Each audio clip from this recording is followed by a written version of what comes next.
opportunity to look at this impala. Lovely and beautiful. It makes me more excited.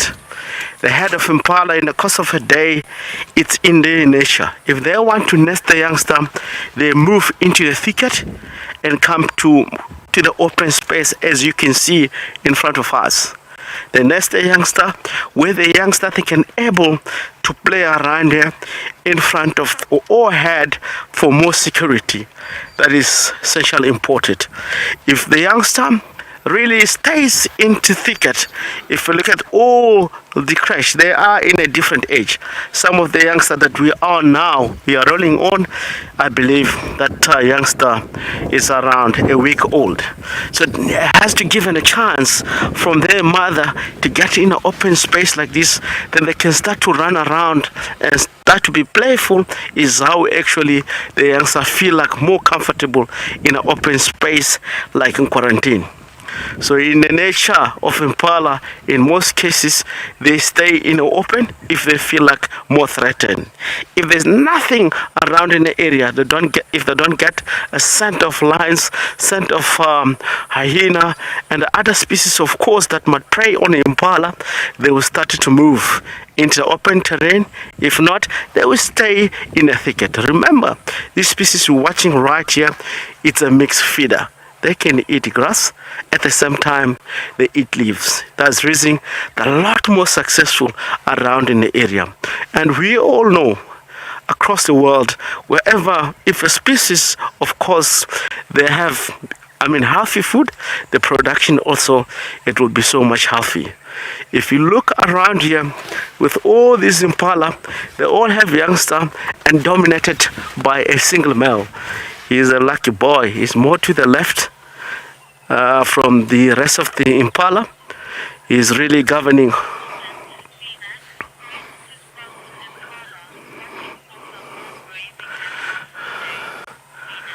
Simek, I would like to take an opportunity for your comment. Lovely, we appreciated that. As the beginning of a drive, we have a comment, good to start with the impala, that shows without an impala, we cannot see Kalamba. We're going to head a little bit more to the east of the conservancy. Today we have joined with Mark. He will be an extra eye behind the vehicle, which will lead more to the east, looking in particular Kalamba. We're going to leave this impala and start to head towards the eastern side of our conservancy, and looking for the great beautiful little youngster.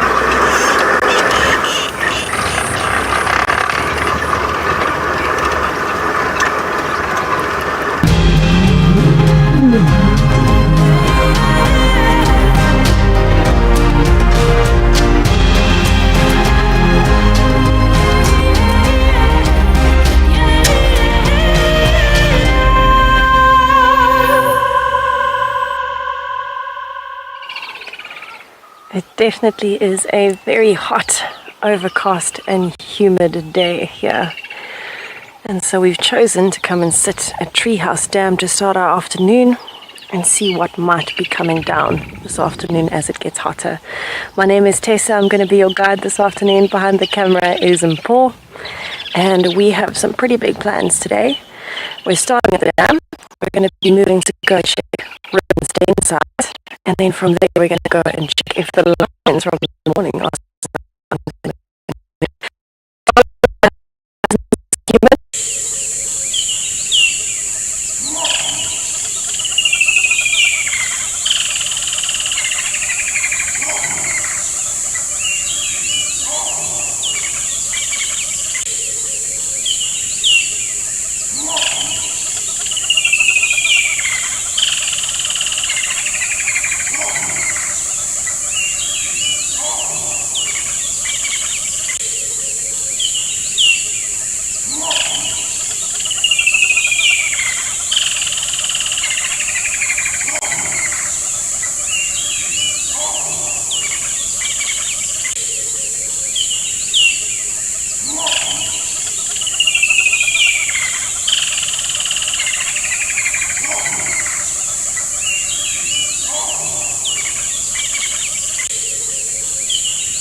Apologies, everybody. We seem to be having a few technical difficulties, but we are back. We are sitting at Treehouse Dam listening to some lovely bird calls. And just to update you on my plans for the afternoon, we are starting off here. We're listening to the birds and hoping that we might hear some elephant sounds as the elephants come down to drink now that it's getting hot. We also want to go and check Ribbon's den site to see if she is by any chance back. And then we want to go and have a look what the lions are up to from this morning. Hopefully they have not moved too far. It has gotten very hot, but luckily with the overcast weather, it's more humid than sunny. So I don't think they will have moved too far.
Apologies again, everybody. These technical difficulties are really trying to get us today, but we will not let it get us down. The gremlins can leave. So yes, we are back at Treehouse Dam, just listening to a few of the sounds. We do only want to go to the lions a little bit later because it is so hot. I think they are going to be very, very flat at the moment, and hopefully we can catch them, if they haven't moved, when they are nice and active a little bit later on. So some pretty big plans for the afternoon. I think that it is going to be a lovely, lovely day. And I think there's a lot of surprises in store. But let's just have a listen to the sounds that we have going at the moment. A lot of insects, a lot of birds.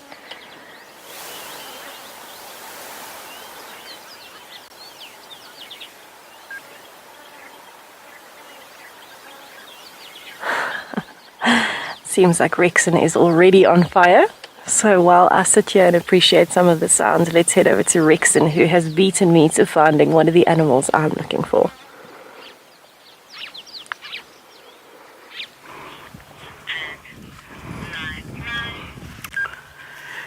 Welcome back from Tessa around the dam, listening for different sounds. And we are live here with the breeding out of elephant, which are right here at the Gari Dam. Slowly after drink, they're moving to the south. Very, very, very beautiful sighting. When we came here earlier on, these elephants, they managed to come very close to our vehicle. You see how elephant can really even feel the humans in the vehicle that are really appreciating the presence of them in the surrounding. Of course, it's one of the most intelligent species that can read even feelings of people around the vehicles. Of course, it's one of the species that really can tell if you really like it or fear the most. I love elephant following them because it's one of the species, if you really pay or really respect them, they will also they're gonna pay back to you. They will come and relax very close to the vehicle and start to move off slowly into the direction where they need to go. We have still a few elephants that might be coming in the area. Remember, elephant, they operate in herds, only female and the youngster involved in the herd. All the young male that are under 18 years, above 18 years, they will be kicked off. All those are under 18 years, yes, they will be remain in the herd. They're not going to move out in the herd.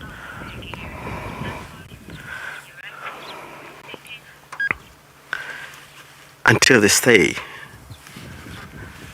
We're looking few of them that are maybe coming behind the vehicle, slowly by shore and grazing here around the side of the dam wall.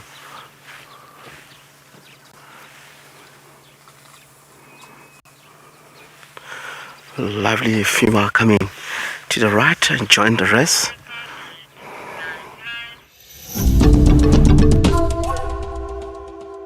Breathing out of elephant, they are slowly going south.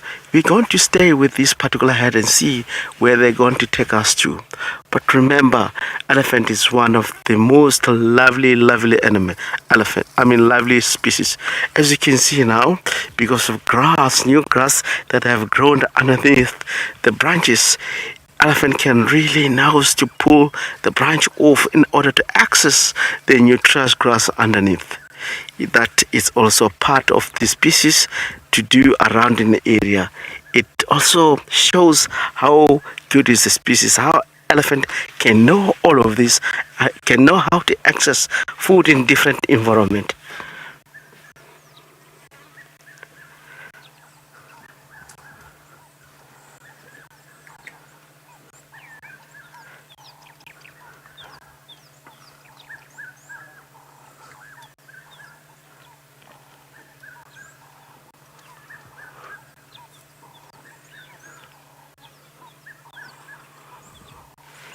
Coming back to this elephant again, I was just listening, observing in the area. I can hear different sounds that come from the south and also a little bit more to our right.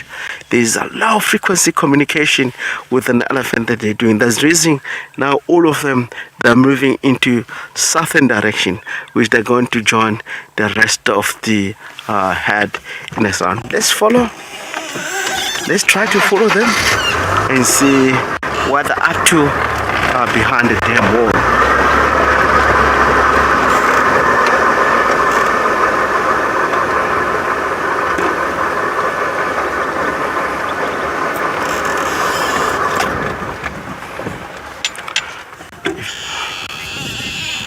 If you look at the area where they are now feeding behind the wall, you can see the grass are more healthy. Not so long, some of the elephants that are just nearly reaching 12 years. Of course, eating healthy stuff, some of them, it might trigger themselves in the body system to be in estrus or mass.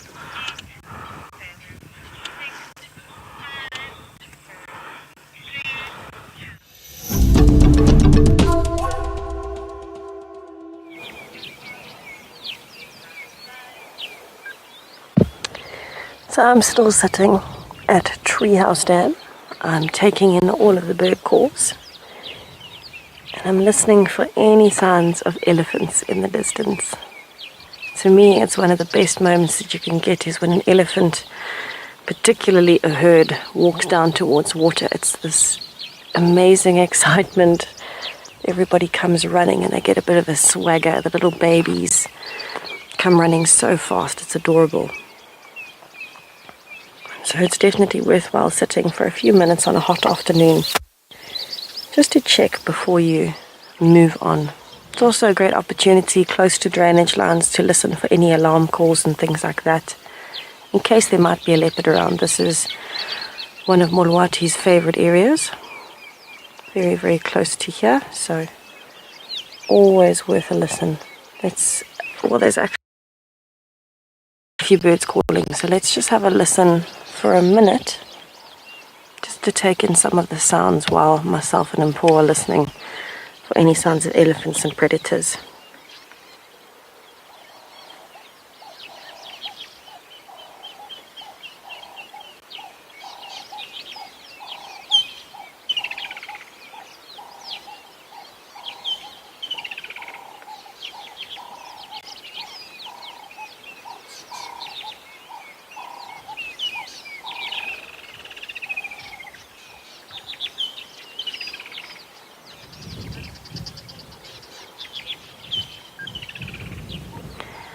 Debbie, yes, it definitely is a peaceful scene. It's one of my favorite things to do, especially in the afternoons. Come and sit at a watering hole and just watch the world go by.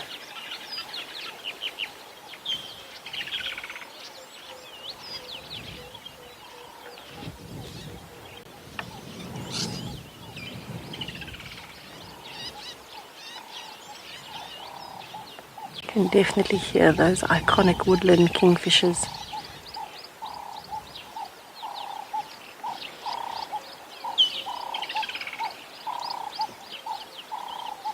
Some different weaver species as well. Hornbills.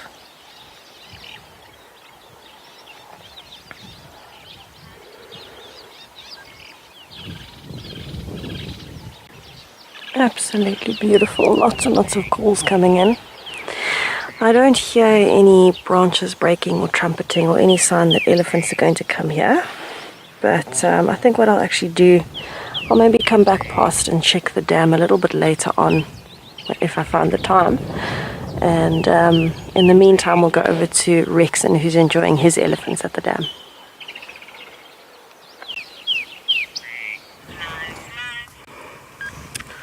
Welcome back from Tessa around the tree house, which is listening quite a lot of sounds coming from all different directions.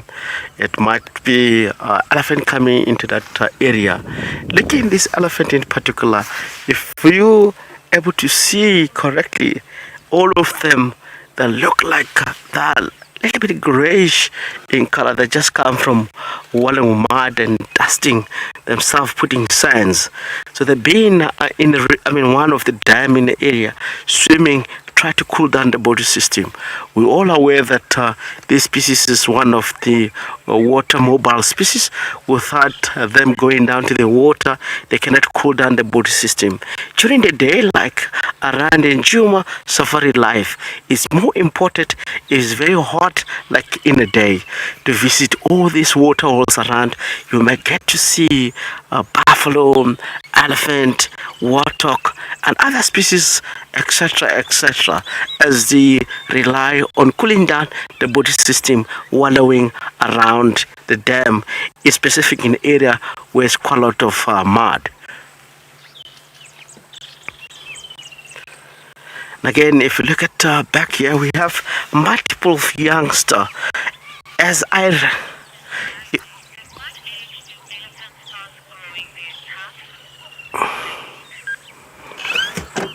there's a question. Let's take an opportunity. Wanted to know what age does the elephant start to grow tusk? It's something genetically, of course, speaking. Some of the elephant, if they carry a very strong genetic tusk in their body system, they'll start to grow tusk when they get up to 4 years. Some of them 5 years. Some of them differ. Some of them, they don't grow tusk in the area. It depends actually how much calcium in the body system on the area where mainly they operate or inherited. In nature, there's an elephant that's a tuskless around in the surrounding. So when it comes to tusk, it's all to have to do with your gene pool and inheritation. Where you come from, is your father one of the species that have a huge tusk? Is your mother one of the female that originally have a huge tusk? And genetically, tusk, it might be shorter or bigger. Those who have a long tusk, you tend to see them, they develop that tusk in a very early stage.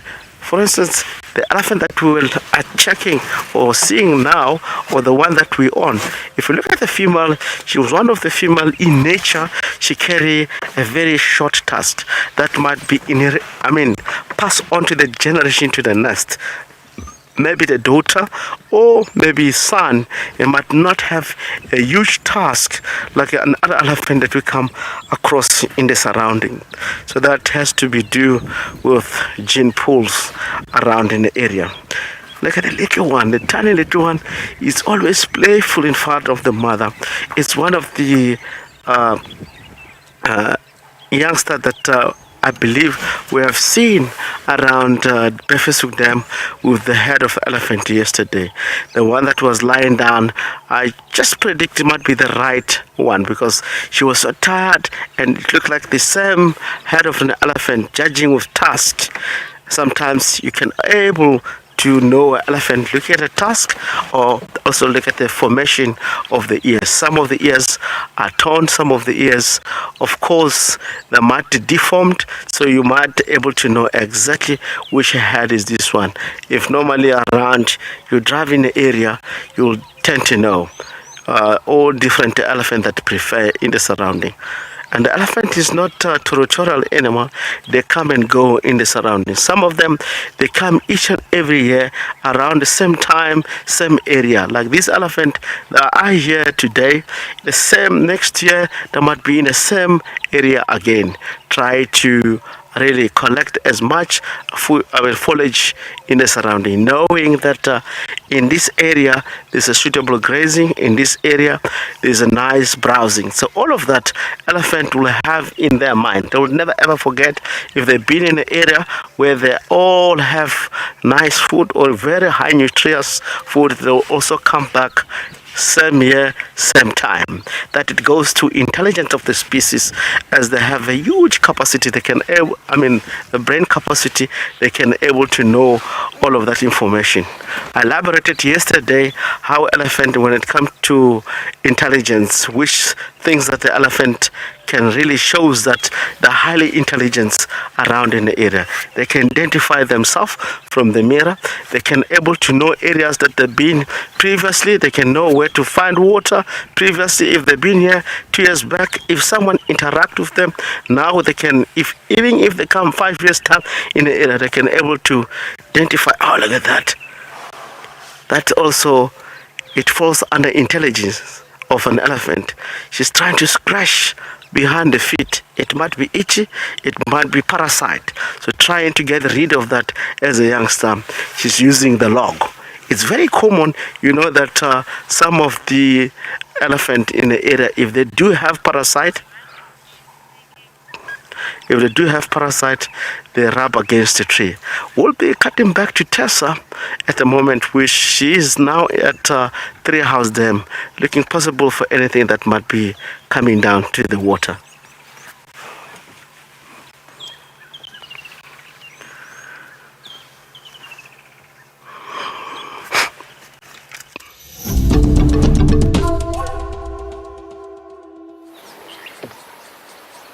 Very, very interesting learning about elephants. They are absolutely wonderful creatures. Absolutely wonderful creatures.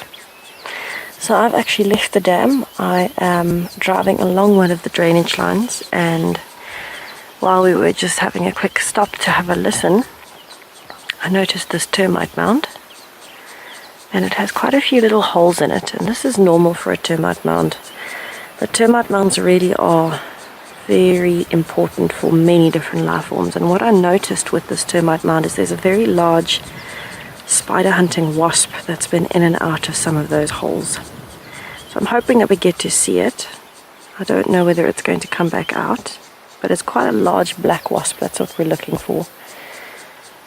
And it hunts spiders, hence the name spider hunting wasp. So I just want to watch for a little bit just to see if it comes out. And while we do that, we can appreciate some of the insect and bird calls around us.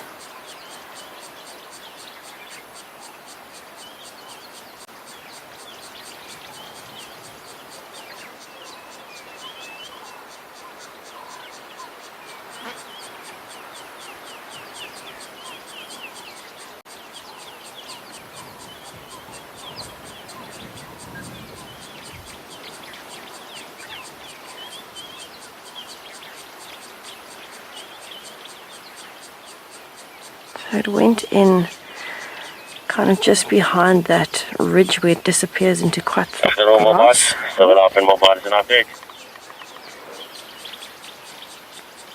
And I'm hoping that it comes back out, but what it could be doing is looking for spiders that might be living in the holes of the termite mound, or it could be finding some shelter in the termite mound. I think it's more likely though that it's looking for spiders in there. Very interesting. They use the spiders as food and as hosts as well for their reproduction cycle. I was hoping we'd see it come out, but I'll have to find you another one because they are incredible to look at.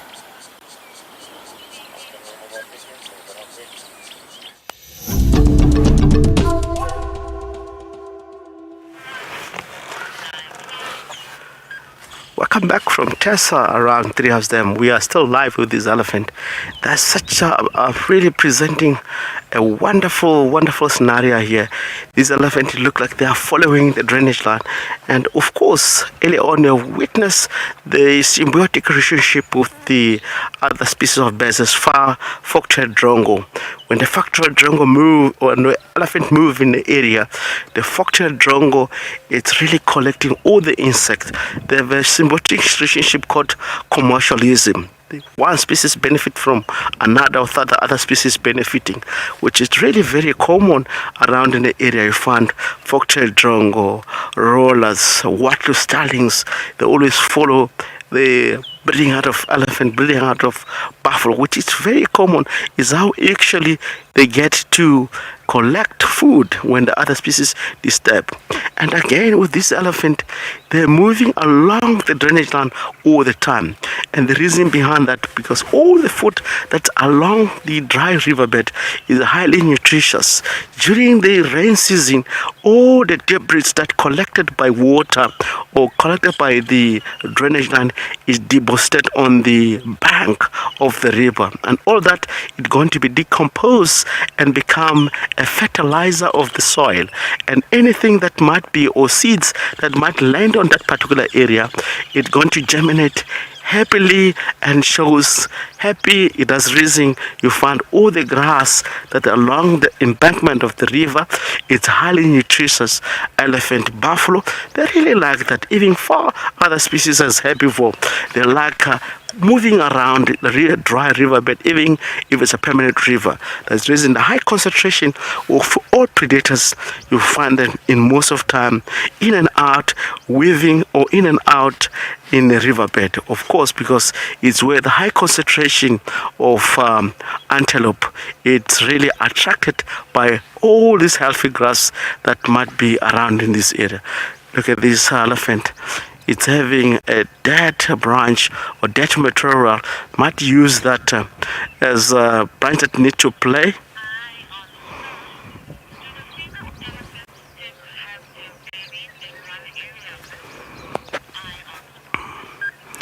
I am spot, if I get it correct.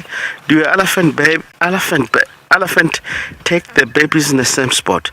No, elephant is a home range species, but they have an area of preference. Of course, the riverbeds that are around in the area that have highly nutritious. Remember, when the youngsters are still young, they need healthy grass. And also, when the youngsters are young, even elephants themselves, they need big canopy trees to provide shadow. As they're moving in the area, they don't have to flap a lot of ears, because in this area is quite a lot of shadow.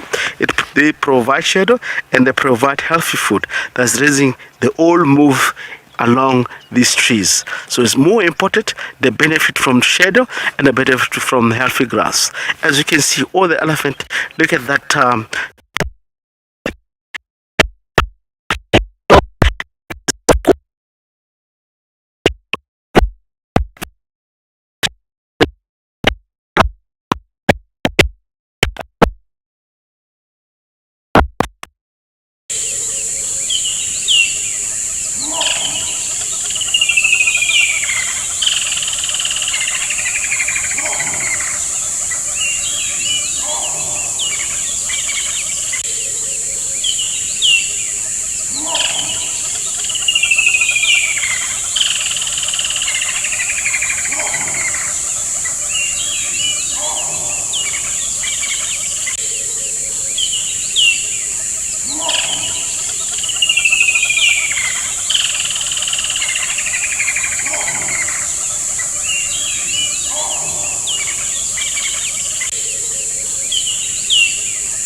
Welcome back live here to Safari Live. We're still with this elephant. One is trumpeting and running. Really amazing to see this. Listen.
Welcome back. I would like to apologize for technical problem that you're experiencing. We are still with the elephant. They look like they're all headed into the east, into the thicket.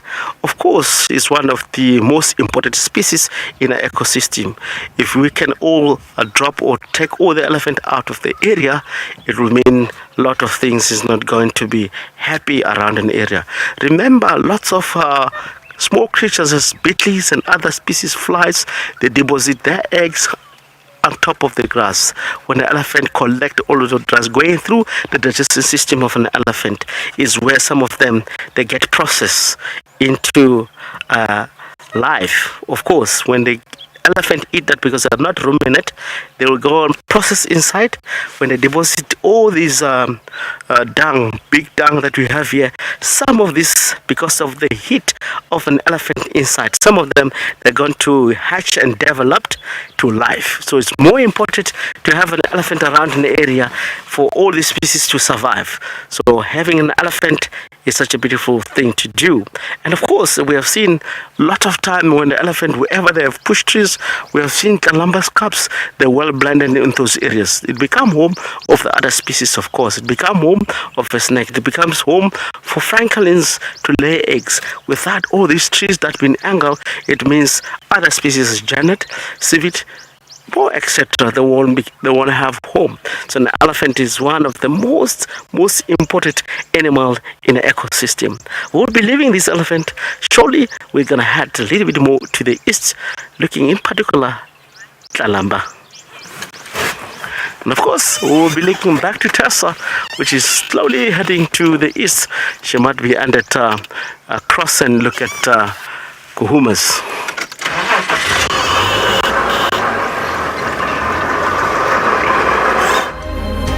Join me after the Sunset Safari on the 22nd of December, where I'll be explaining all about our new conservation NFT project. You'll be able to ask questions, and I'll be able to set out the whole plan of what we're trying to do. This will be the opening of our pre-sale window. Don't miss it. It's only for registered users at wildearth.tv.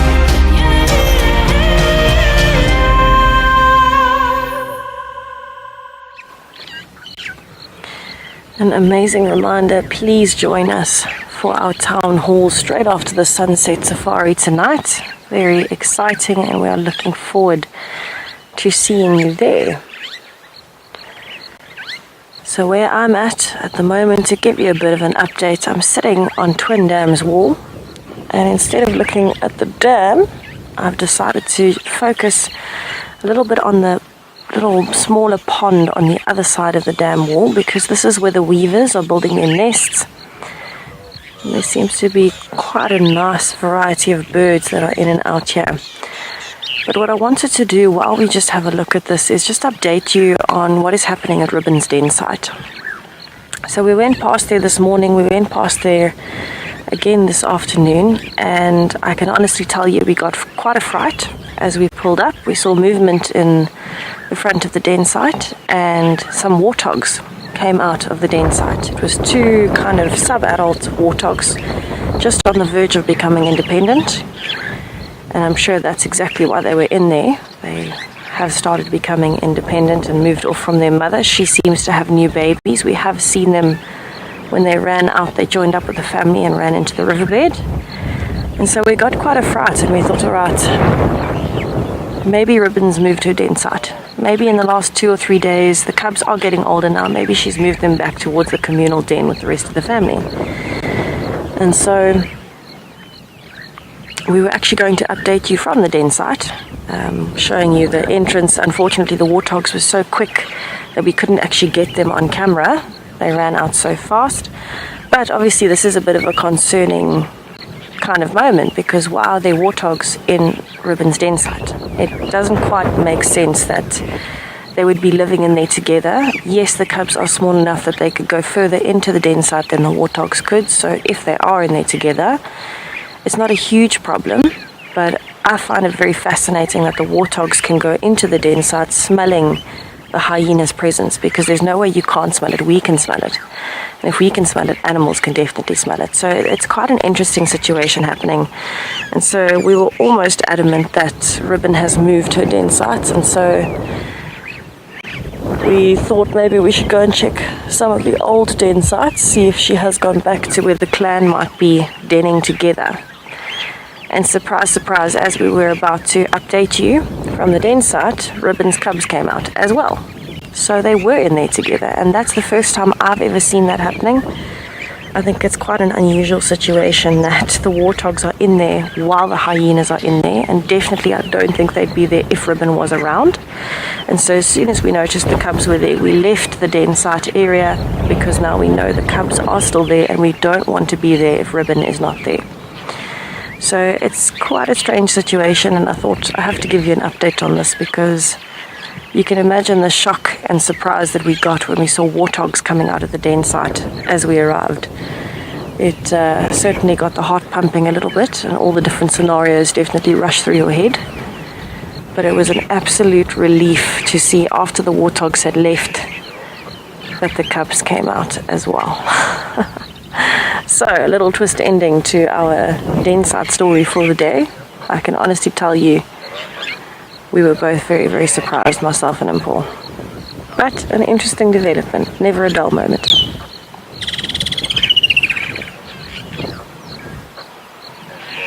So I'm not sure where Ribbon is at the moment. We haven't seen her there in 2 days, I think. But I'm sure she is coming back periodically. We have seen some tracks around. So I'm sure over the next few days she will be there at some point, and we'll be able to share a bit more of the cubs with you. I am going to carry on down towards Chitwa and see if I can find those lines again.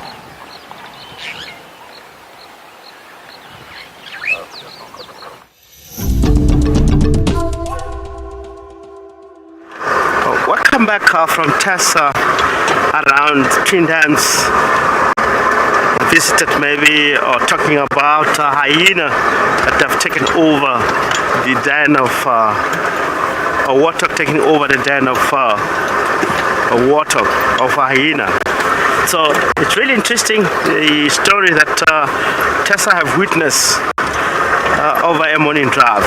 So we'll be slowly heading in an area where we might think we'll start to look for any tracks of Kalamba in particular. I'm very keen. I only want to see Kalamba this afternoon. I know that there's quite a lot of leopard around in the area, but I would like to take this opportunity to find Kalamba. We have tried that in the morning on our way. Tandy, she have crossed our path, and we were excited looking at the tracks and the drag mark. I was more certain that is Kalamba's tracks. We follow out to find that it's Tandy, and you know that if a leopard is having something and really having that load and drag mark, which means it's carrying something, and the footprint on the ground, it can tell that it's a female leopard, but you cannot tell exactly. So I would like to avoid all the areas of other leopards and try to find where it's Kalamba and the calves. And we can find out by getting head tracks and follow up.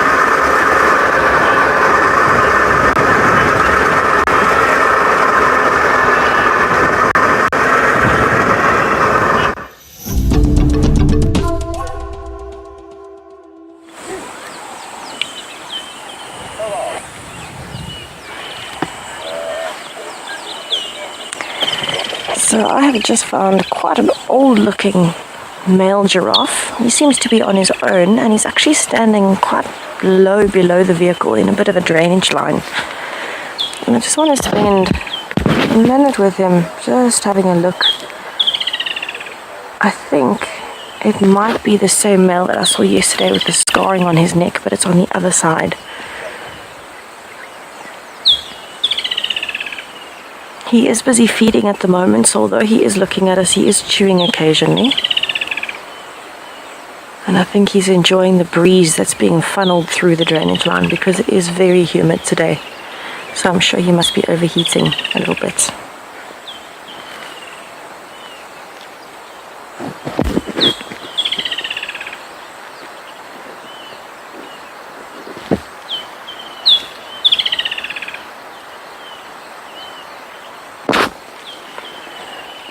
So it actually almost looks like his one horn on the left-hand side for us, on his right-hand side.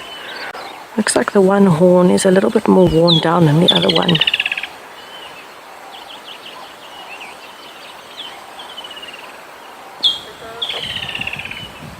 And that could be from fighting actually, because he does look like he is old. And he might be using that side more.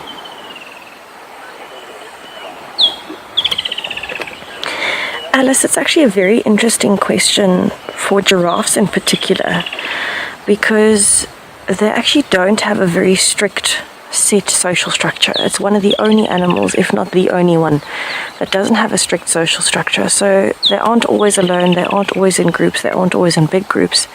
They're pretty fluid, they're pretty free-flowing. And so essentially what that means is this male might be on his own, but if he wants to be in a group, he will go and join other giraffes, and then he might split from the group again. They definitely do have a dominance hierarchy, so his horns are wearing down from fighting with other males over females. But they're not going to be strictly territorial or anything like that. And they're not going to have a set herd of females that they stay with. If they find a herd with females that are ready to mate, they will definitely mate.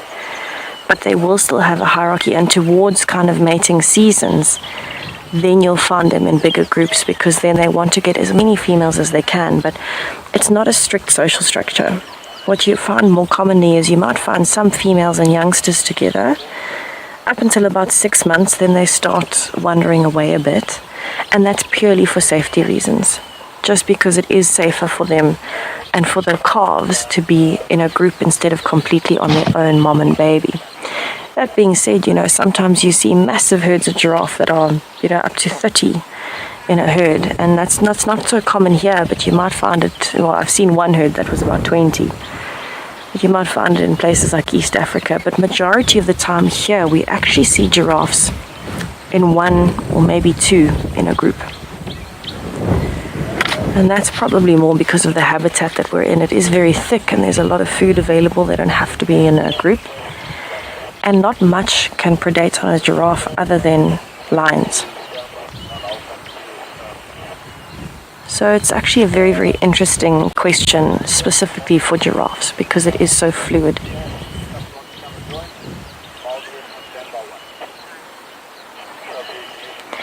Heather, I've never seen female giraffes fighting. They don't usually tend to do that.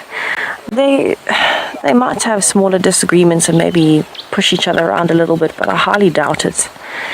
Fighting is normally between males and it's over females. If you can think about any animal species, the females, their main priority is reproduction. They don't mind how many of them get pregnant, preferably all of them do, and so they don't fight over it when there's a male around. They all want to have little ones and pass on their genes. It's part of survival. So it's usually the males that are fighting, and they actually start practice fighting from a very, very young age. They'll start pushing each other around and practicing, and actually necking in giraffes is a very serious process. It's incredibly dangerous, and you can definitely see deaths from necking, and that's why it's so important for them to start practicing when they're young.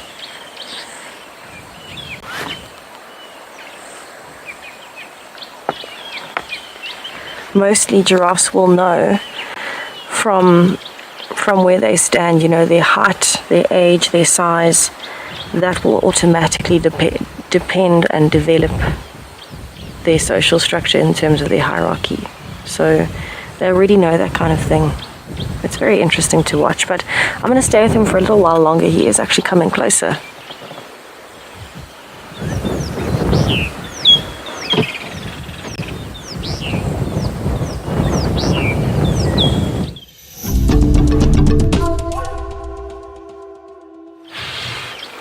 So he certainly seems to be fascinated by us. He is staring at us, and I'm not sure if he's actually looking straight at us or slightly behind us.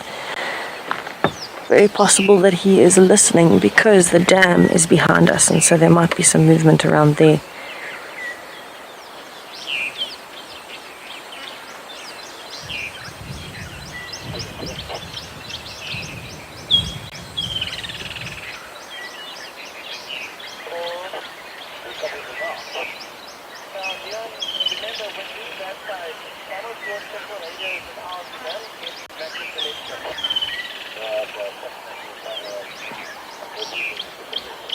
The sun is coming out. You can see how his color is changing, and that's because there's been a bit of a break in the clouds, and now you can really see quite nicely from the left to the right of his neck.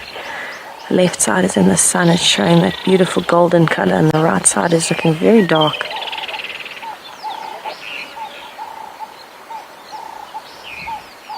Differences in camouflage, and all the animals, this applies to all of them. In the sun you camouflage a lot less than you do in the shade. Even applies to humans when we're walking in the bush.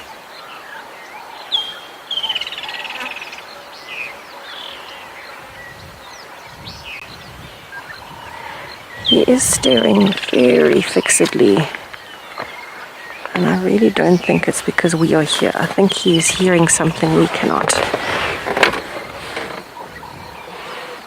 Possibly another giraffe. Maybe just the movement of impalas. But in this area we do also know Tandi was somewhere close by this morning. And Shasha was here yesterday, so he could actually be hearing a predator. or smelling one. He's facing directly into the wind.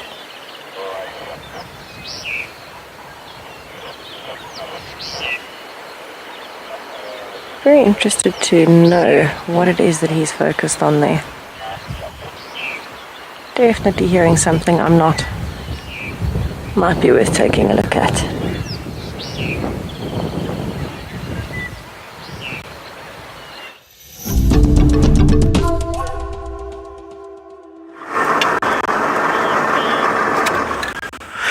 Welcome back from Tessa with the giraffe. It looks like all giraffe, slowly but sure, they might be coming back in the surrounding. We are here viewing this impala. It's very interesting because we, myself and Daza, we came early in the morning and we find the same head in the same area. And this tells me that in the area where they are, where they're operating, they haven't seen anything in a form of danger. So we might be really thinking Tan or Talamba, she might be still in the area. I doubt. I think she might head more to the west. I just want to share with you the knowledge of this species, or the knowledge that I have, why I'm so much lucky to find a leopard, because I observe quite a lot. If I've seen something in the morning in the same area and come back in the afternoon, seeing the same head in that particular area, it means they haven't seen the cat. If they have seen the cat, they will be moved off away from the area and go somewhere else. So we're going to concentrate our search a little more west. According to this information of impala, in this area there is no leopard at all. Let me head down to Guadipan and start to move maybe further more west. Maybe I might find Tandy. If I don't find tracks of Tandy, I believe that is my motto. I'll find drag mark and find a leopard. If a leopard fly, it can't fly with the kill. It has to drag across the road somewhere else. And of course, if a female leopard have youngster, she will kill something and try to drag in an area where it's more suitable for the youngster to feed. Otherwise, it cannot be easy for that particular leopard to feed it at any way. So that's the reason sometimes you tend to see a leopard crossing the road, because she will preferring more or less in the drainage lines.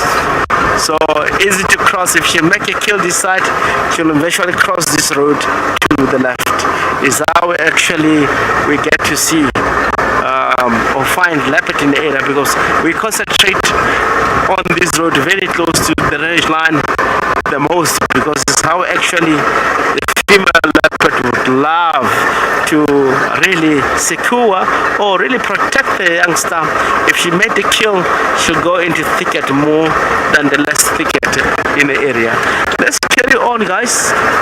I still believe that we have planned well for afternoon, because we have started our search in the area where we haven't been the most in the morning. Drive those roads and there's no tracks, and coming back, the last position of Talamba yesterday, I believe, is where I might find.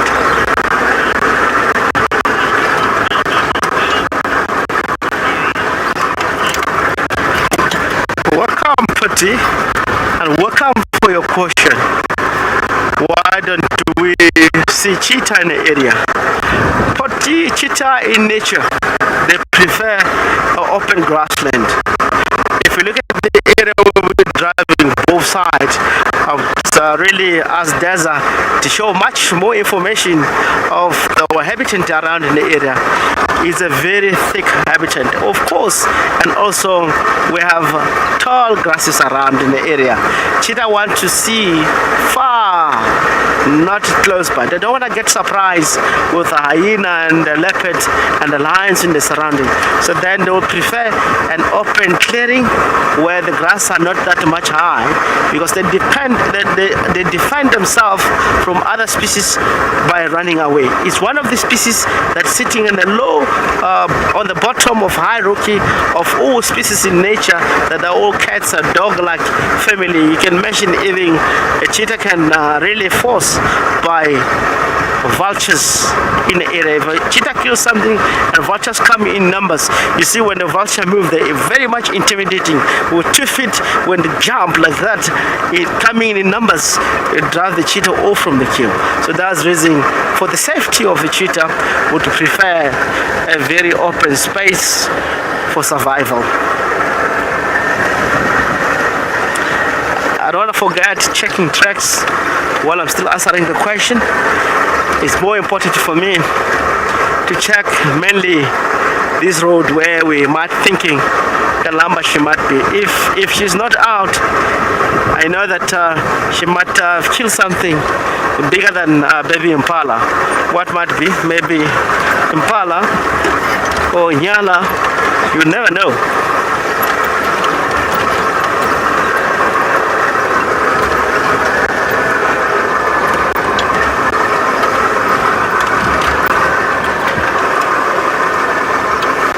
But today it's a very perfect day, of course, to see a leopard.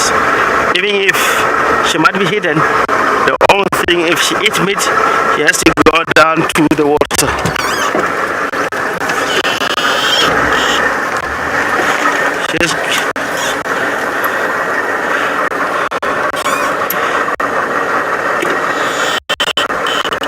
Yes, tracks here. Tracks heading. Let me check, double check again.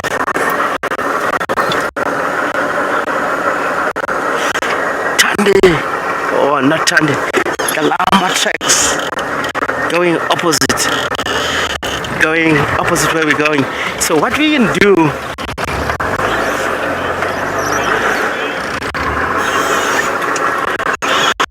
we'll be linking back to Tessa. We have found the tracks of Tande on top of our vehicle from this morning. So we'll be linking back to Tessa. We're gonna follow up with these leopard tracks.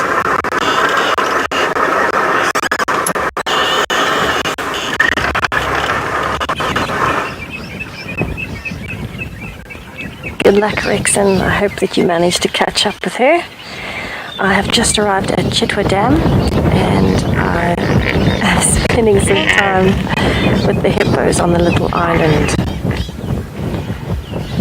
And there are quite a lot here at the moment, probably 6 or 7 all around the island here. It is quite difficult for me to tell at this point which calf might be Rolo, because there are 3 calves of round about the same age. So I know that one of them is Rolo, but I don't know which one.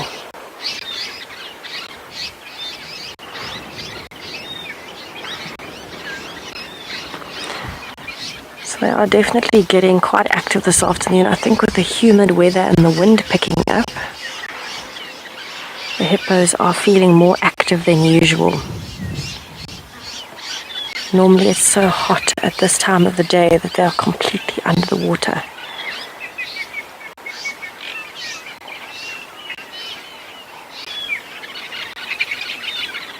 You can hear the red-billed buffalo weavers in the background.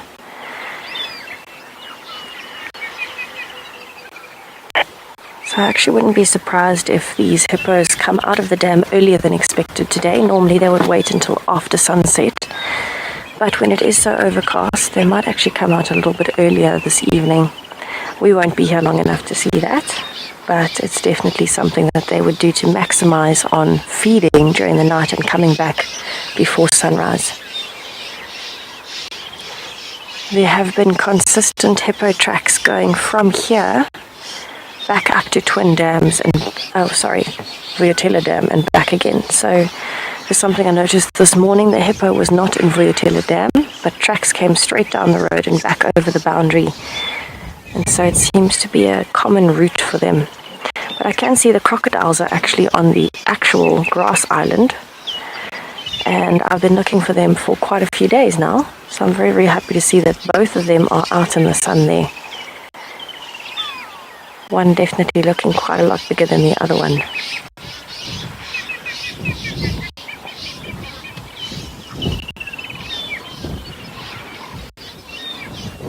Very striking markings on that one that's facing us side on, side to us, with this golden light from the cloud cover breaking.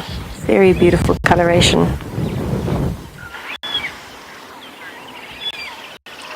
Firefinch, that's a very cool name. Hippos can hold their breath for up to 4 or 5 minutes under the water, so it's quite a long time. The calves will start, they have to learn very quickly because they're born either, well, most of the time in water. But from, a few months old, they've already started practicing, and they'll start with 30 seconds and then build it to a minute, then a minute and a half, 2 minutes. The average for a calf is probably 2 to 2.5 minutes, somewhere there, once they've started building it up. An adult, though, 4 or 5 minutes, they can hold their breath underwater without having to come up for air. And so it's another example why patience is key when you're out here, because you might come past a dam and think there are no hippos, there are no crocodiles. And actually what's happening is the hippos are just underwater because it's hot, and they will come up if you spend a few minutes just waiting patiently. Things normally happen in the bush when you're willing to wait patiently and persevere.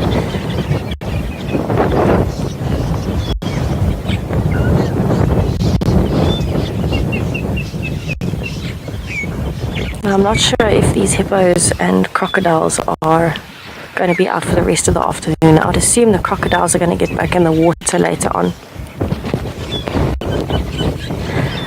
As yes, the hippos and crocodiles actually do get along. I wouldn't call them friends, but they're certainly happy to cohabit the dams. They eat completely different things. So hippos feed on grass, where the crocodiles feed on pretty much any meat that they can find, whether it's something another animal has caught or whether it's something they catch themselves, ranging from fish right the way through to Egyptian geese and impalas and bigger mammals. So because they don't eat the same food sources, they mostly get along. What that does mean, however, is that crocodiles may try to go for baby hippos. And then that's when they don't get along. Just like anything in nature, most things are happy to cohabit the same place. But if there is an interaction where there is a threat to somebody's life, they will not get along. So I've heard of many a crocodile bitten in half by hippos that are protecting their calves. And it makes sense. It does, because if they think a newborn hippo is an easy target, they will try and go for it. What they do not really calculate all the time necessarily is that hippos are very, very protective. So that's about the only time that hippos won't get along with crocodiles. There have been some incredible videos going around recently, very, very rare footage of hippos attacking crocodiles that have been attacking other animals. So if a crocodile has got an impala, for example, and a hippo feels like the peace is being disturbed, for whatever reason, a very territorial bull, for whatever reason, he might be having a bad day or might have already had a fight that day, anything at all. We don't know the intricacies of what's happening in their minds.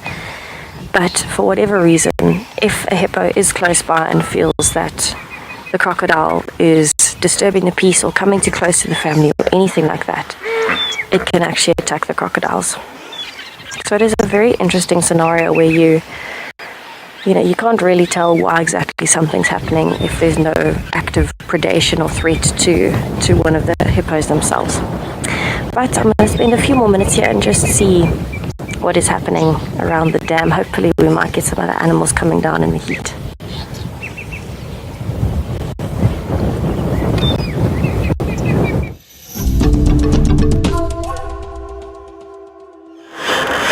We come back from Tassa with the hippos down Chito Dam.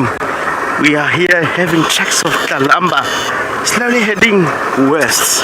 We are full up at least for 500 meters from the eastern side of the area Previous Dan, and she's fairly heading west. There's no sign at the moment for the cuts, but the tracks, it's on the ground, heading same direction as yesterday. Look like here, I might lose the tracks or still on. It's still on the ground. I'm very excited. I want to find this leopard today. Of course, if she headed into thick bush, I'll try to go ahead of that area. Maybe in front, I might manage to find the leopard tracks, or try to head in the direction where the tracks is cutting to. At the moment here, The tracks look like disappear 5 meters behind our vehicle. So let's carry on. Maybe she might pop out in the front. We'll be able to come back in the same location and try to see which direction these tracks going to.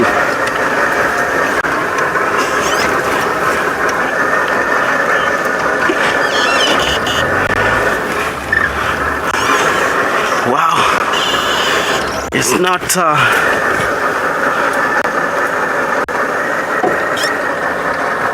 tracks here. I think might be information on the ground here. Look like she's been here.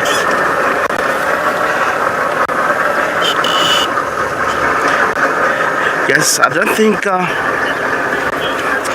now we're gonna have to go off. Tracks of this leopard might be going the same spot from yesterday. She almost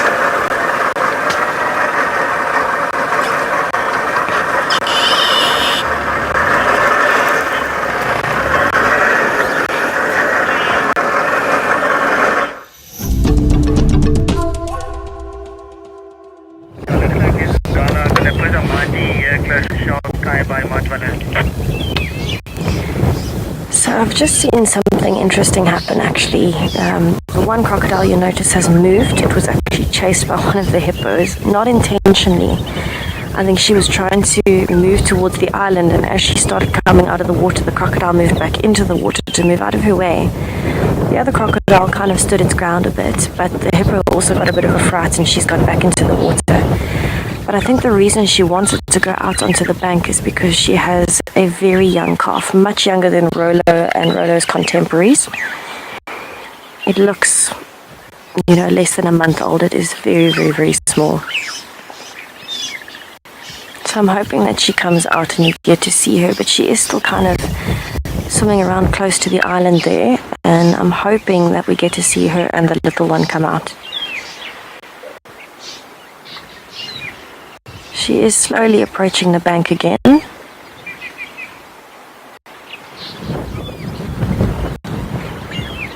Oh, there's the tiny one in Paul. Can you see it? There you go.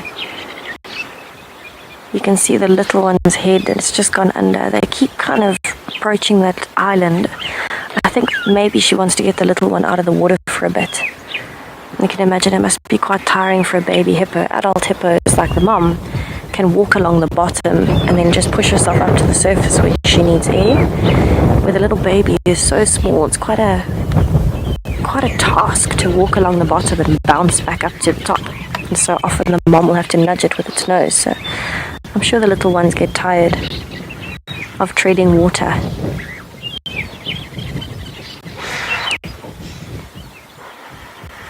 She's definitely still thinking whether or not she should hop onto that bank.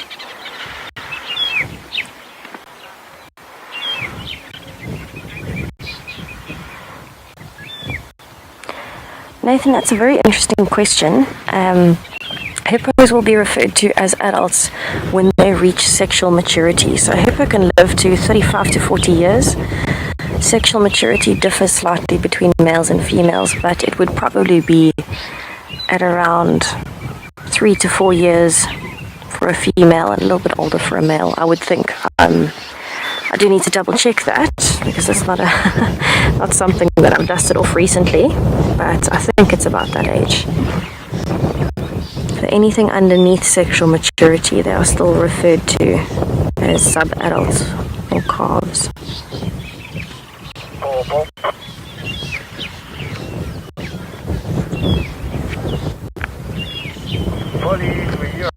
So you will hear that the radio is still going. I'm leaving it on for a reason, just so that you know, so that I can get an update on the lions, and I don't want to miss that. So if you can hear the radio in the background, I apologize.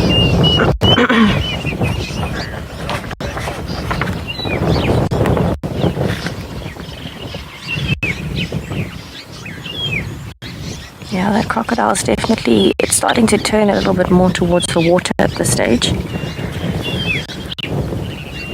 And I think the female hippo with the calf is still kind of undecided whether she should go up. She keeps going under the water, so can't see her at the moment.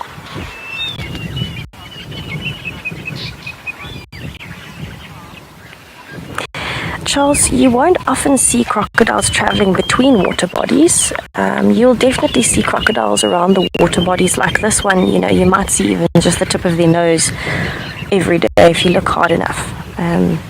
But traveling between water bodies, not very often. I have seen it once where there was a crocodile on a random road moving around at night.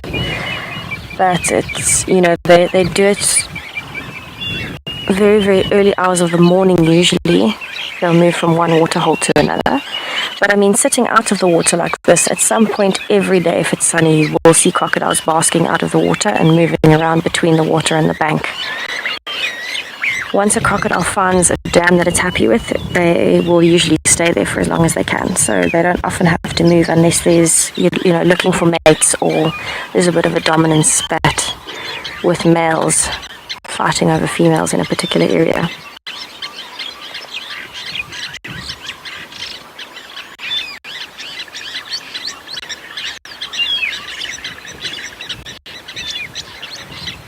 Okay, you can see the crocodile moving off there. It might be getting itself back towards the water, but on the other side of the island.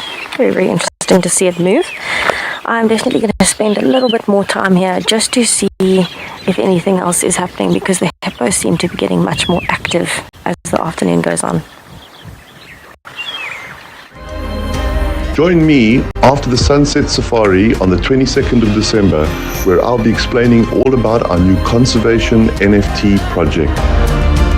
You'll be able to ask questions, and I'll be able to set out the whole plan of what we're trying to do. This will be the opening of our pre-sale window. Don't miss it. It's only for registered users at WildEarth.tv.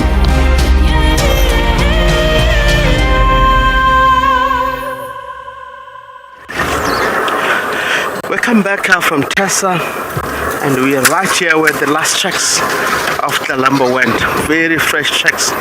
We have to check here and observe slowly. It's very thick at the moment, but we just hope maybe, because it's starting to be a little bit windy here, and again, if the leopard is in the area, she might come out and nest the youngster a little bit up in the bank. I believe the lumber, she's right here, and it's not easy to follow her in a drainage line. Like, it might be so much dangerous to our life following a leopard on foot that have youngsters. So let's hope she might be come out, or if we can get the best view of this drainage line from the other side, we'll try to drive and try to scan around here, because it's where the tracks is heading. She's definitely in the area where we're driving. It's just a matter of finding her. We'll try to go to the northern side of the drainage line and try slowly driving embankment and see if we may not locate her.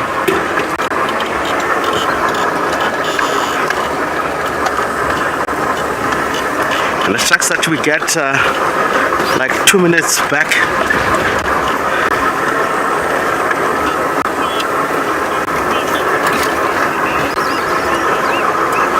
But yes, of course, not easy to read the tracks of tall grasses like this. It tend to be more difficult. But now we are relying on the visual of the species if we get to see a leopard in the area. But finding a leopard with the tracks, it's only when the leopard moves along the roads. Once they are off-road, it won't be easy. Of course, we are going to stay in the area because we can see there is a fresh tracks leading up.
back here on Juma Safari Live. We're in the area where the last tank of Kalamba. We would like to apologize for our technical issue that you're experiencing. We are headed a little bit west to extend our confidence about the tracks of this leopard for the last position where we have seen the tracks went. We're gonna head back in the same location, try to move against the bank of the same drainage line, more to the southern part of the drainage line. I believe we might going to be lucky for the afternoon, because definitely we having a track that shows the direction. Lovely. We will do the princess will be found if we have access on the northern side of the drainage line and try to maneuver in that area.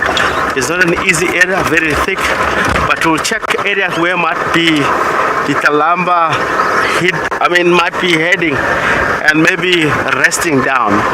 It's a quite of thick area and it's a really hot day. In most cases, a leopard, it has to lie down at the moment. I believe maybe join with the family or maybe just resting itself.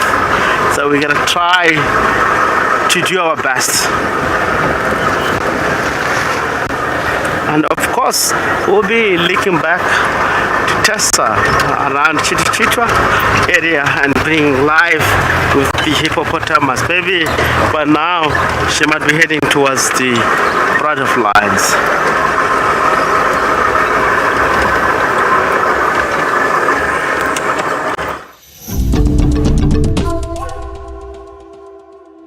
I really hope that those tracks lead you to Kalamba Rex. I'm actually just moving at the moment. I'm going towards where the lions were this morning. I think they have moved a little bit actually. They're not in exactly the same place that they were. But I think they are still quite lazy because it's so hot.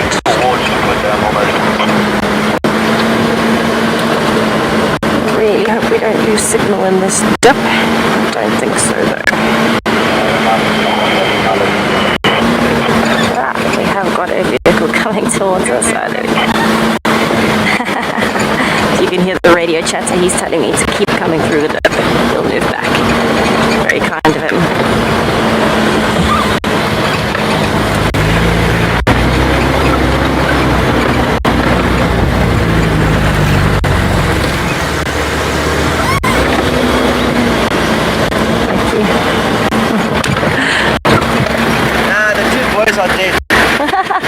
I'm too tired, thank you. Okay, I think the males are actually still in the same place. So we just want to take a little slow drive and see where they have gone to.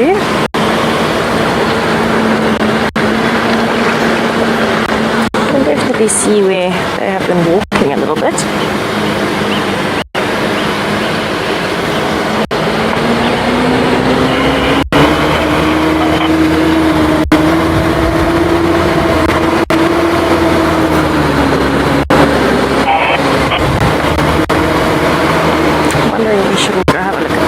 First and pull what you think.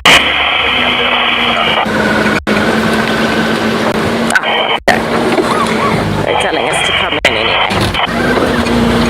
Beautiful. It's quite interesting to note that the lions are moving in the heat of the day. It's not something that you expect. Thank you.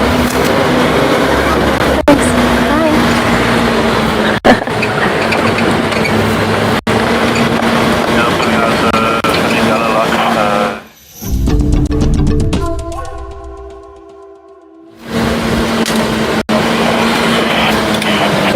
So I've got some of the lines moving in front of me. We are in a little bit of a difficult position because they are moving into a drainage line.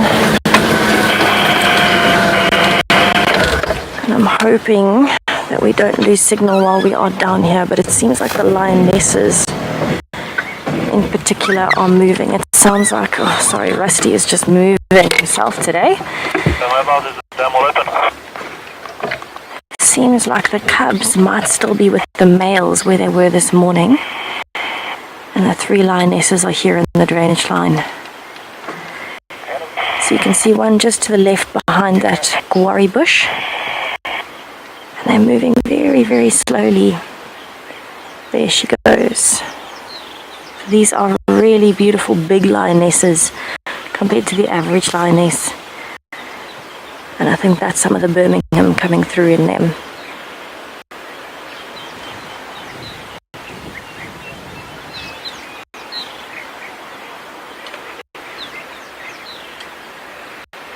Right, and here comes one of the cubs.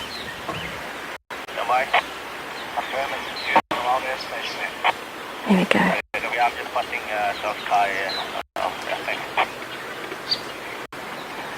So some of the cubs are here. I'm not sure if all are. We've got the second cub coming out. So maybe they're just moving down into the drainage line to get some shade.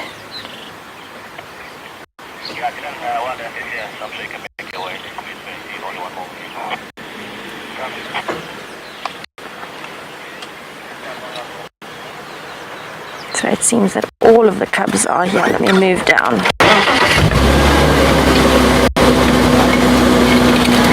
Chennai, they really are getting very, very big very quickly. They're about 8 months old now, and so they are kind of medium-sized cubs, but very, very beautiful. Very, very beautiful.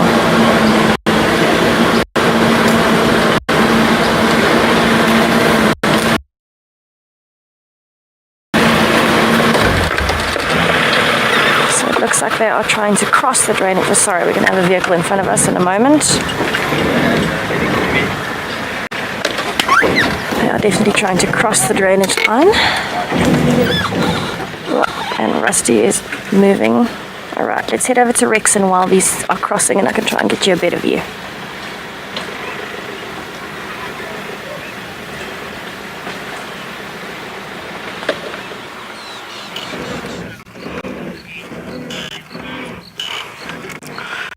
Welcome back from Tessa with the Pride of Lions, moving into the western direction inside the drainage line.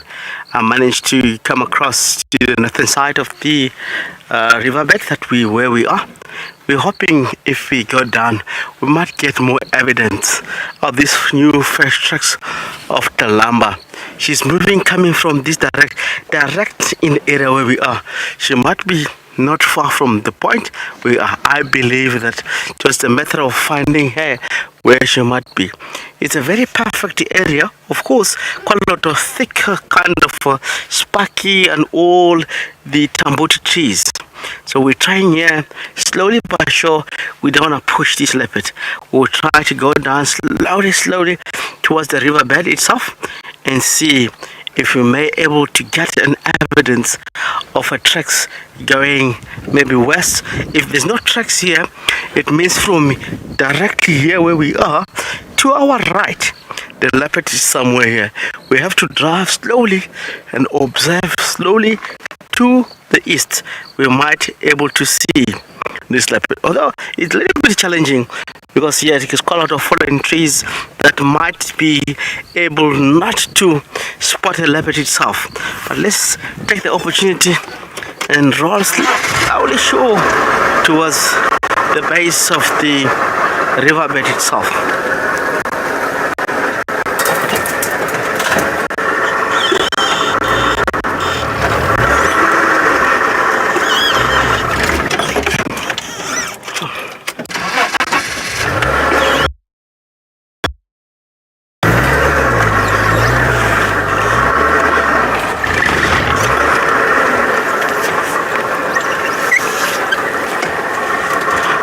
What we need to see here, there's quite a lot of sand here. We can read the tracks easily.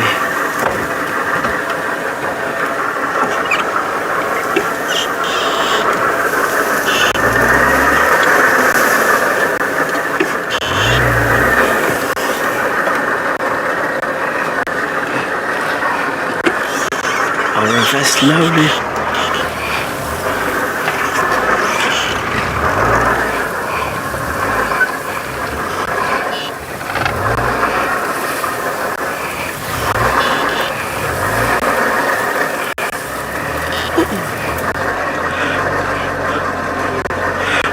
can see here, elephant have crossed towards the north. Let's try to add a little bit more to the east, because these tracks of a leopard, it just ended eastern side of this location. We may try to go slowly but sure. I believe Kalama might see our vehicle or might hear our audio or vehicle where we are, where we decided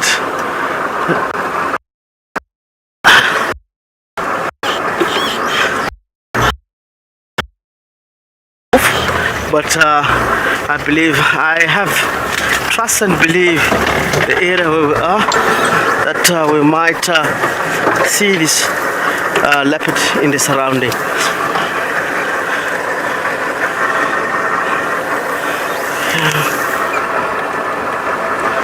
We go slowly but sure.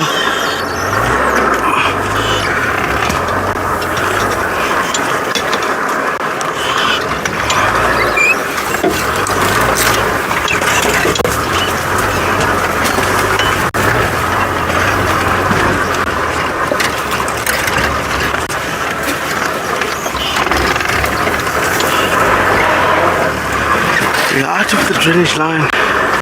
We'll try to slowly but sure try to stop and use binoculars, checking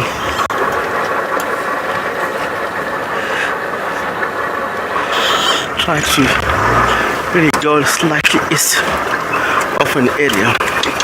Guys, it's very difficult to spot a leopard in such a terrain like this. Sometimes you have to stop and wait for some time in order to get the movement of the leopard.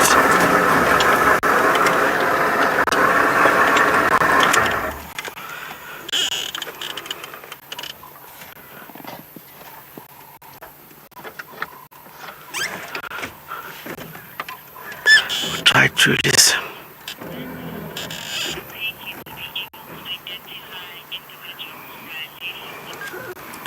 Randy, we have a question. Thank you.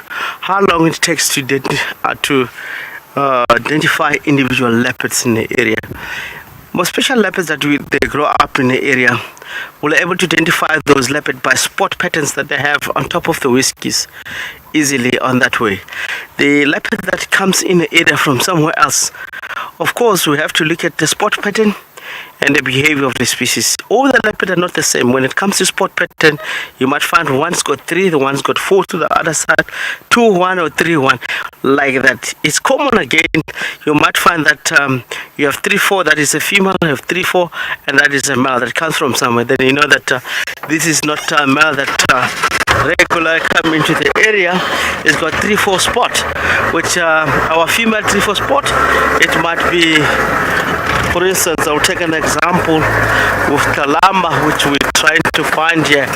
Is not a male, it's a female. Then we know easy identify leopard by spot pattern.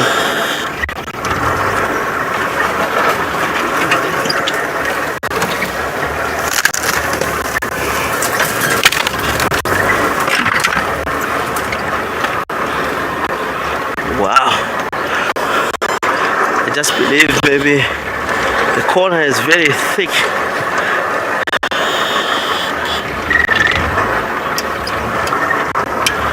Lovely. We'll cut him back to Tessa with the male lion in the area. So let's stay in the area. We'll be informing you if we get anything in the surrounding.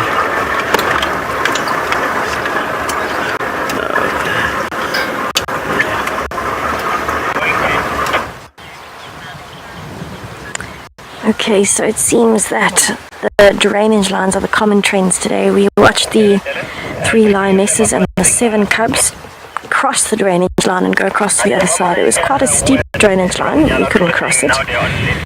And unfortunately not an ideal area for us to follow them, but at least we got to see them for a little bit. I've actually come back to where the 2 male lions are, and they seem to be relaxing, one in the sun and one in the shade.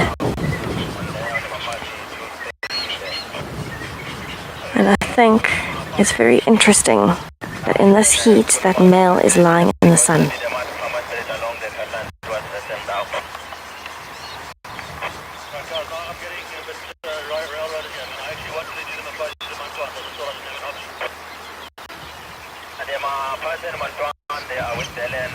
That's there, you can see that he seems to be rubbing his head. He's actually rubbing his head on something called wild aniseed, which smells a bit like licorice. And I can actually smell the licorice from here. I think he's just enjoying scratching his ears at the moment. So that is the thinner of the two males. We're not sure if recently, because the last time we saw them, Blondie and Mohawk were both looking in very good condition. We're not sure if since then possibly he got injured or maybe he's been ill, because you can see his rib cage and you can see how thin his back legs are, and that for me is the biggest indicator. He's lost some of the muscle on his back legs and you can now see his bones. He is still safe. He's protected by his brother, but he's also protected by the pride to a degree.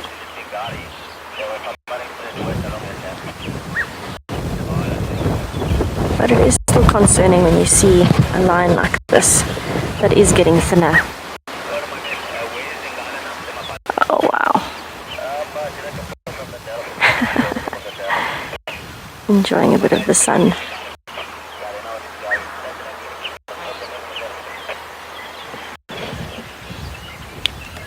Paul, this golden lighting is beautiful and definitely amazing opportunity for photography in this kind of light. Nice and golden and making him look even more beautiful than he is. So they haven't moved far from where they were this morning. They've actually just crossed the road.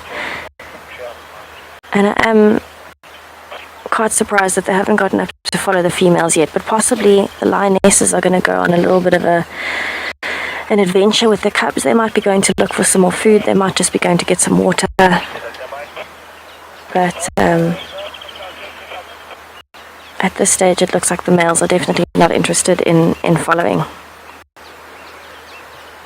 I don't think it's going to take long though for that male that's in the sun to get up and walk over to his brother, and then we might see some really interesting head rubbing and a greeting ceremony, because lion brothers in particular are so affectionate. They have to be. Remember, these two boys, they have a lot of challenges to face. They've got to defend this territory, they've got to defend their lionesses, but particularly their cubs. They've got to be able to hunt on their own if the lionesses leave like they did now. And they might be doing this with not one, but maybe even 2 or 3 different prides.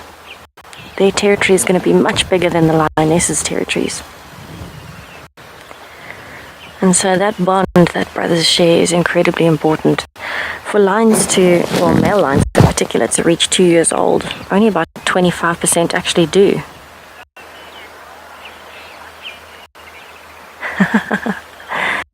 Giraffe Girl agreed. Absolutely agreed. Blondie and Mohawk doing what they do best. Sleeping the day away. And this is very typical for male lions. They've got a lot to worry about, and they certainly don't have an easy life. As much as it looks like they have an easy life when they're lying around like this, they definitely don't have much of an easy life as males. I mean, bear in mind, just to get to the point that they got to at 2 years old, 25% of male lions get to that age. To get to the point where they are like this, they're a very strong coalition, they're older males. You know, they've got territories to defend, cubs to defend. It takes a lot for a lion to get to this point, and that brotherly bond is definitely the reason why. So every time they see each other, they'll greet each other. Every time they can, they'll be rubbing heads, scent marking together.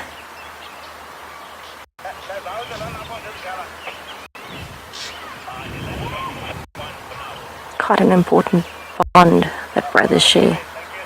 So I will be very interested to see how long it takes for that male to get up and come over and join his brother. I can feel sitting in the sun, it is getting really, really hot. So I don't think it'll take too long.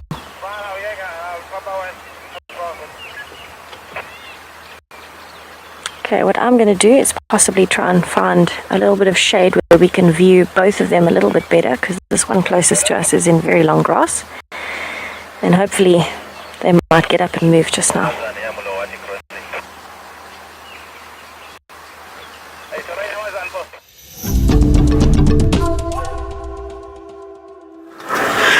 Welcome back from Tessa with the Pride of Lions. We have tried to check in the area for the last tracks of Kalamba. We understand she might have moved the cups into the area. Very beautiful trees, very perfect area. She's not out of the area. We're not gonna bother her much. We'd rather leave her in peace until maybe she decided to come out on that surrounding. Maybe leading cubs away. We'll manage to follow her. Definitely the tracks is very fresh, which the lumber might be lying down now with the little ones, where we might maybe follow up in tomorrow if there's any information. Definitely the information is there, and now we know that where is the new den. She have moved the cubs into this area. From the previous den, she's no longer active around. We have seen the tracks coming out and in the same area. So let's try maybe to find who might be in the area. Maybe Shasha. Of course, maybe again we might try to follow up on Tandy or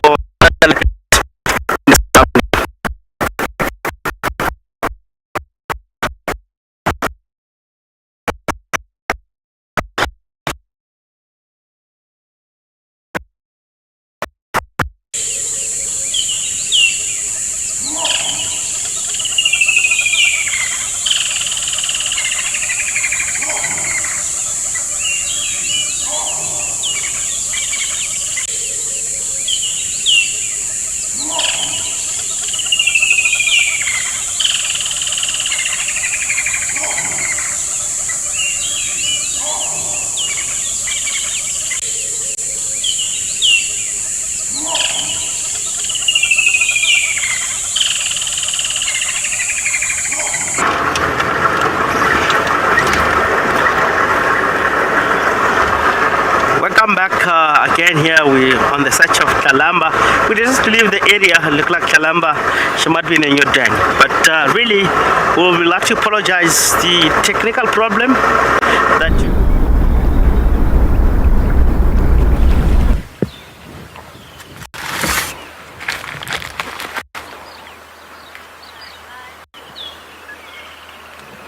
So we have managed to reposition a little bit, and I'm very, very happy that we did, because we can now clearly see that this is Mohawk with lots and lots of scarring on the face, and he is in much better condition than his brother Blondie.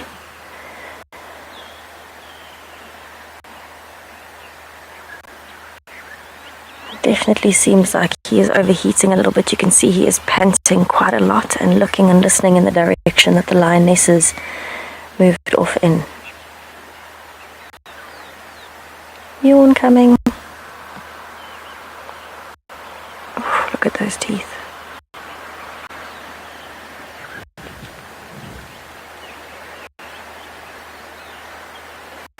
Oh, he might get up.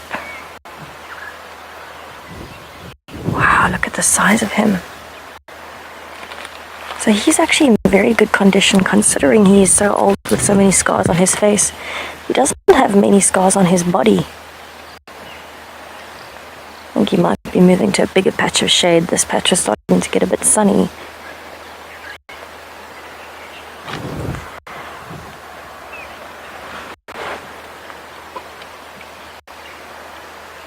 Oh, is he actually on the move, or is he gonna lie down? Ah, scent marking.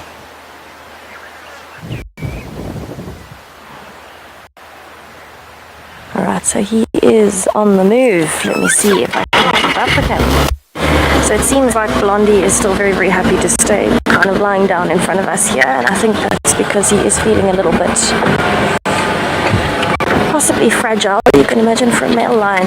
Whoop, you are very, very lucky that you got your brother to work with you and to help you, but energy runs out quickly when you're not well, especially in this heat.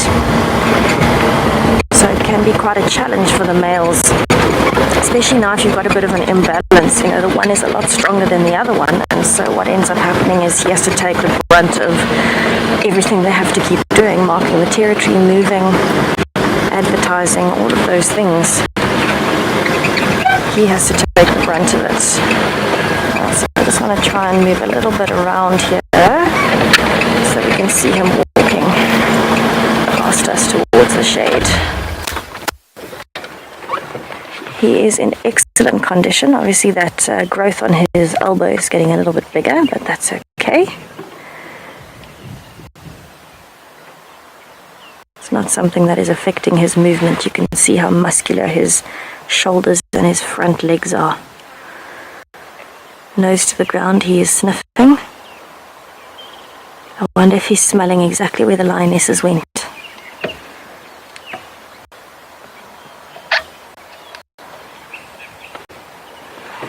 Alright, so as he's moving, I'm going to keep moving around him.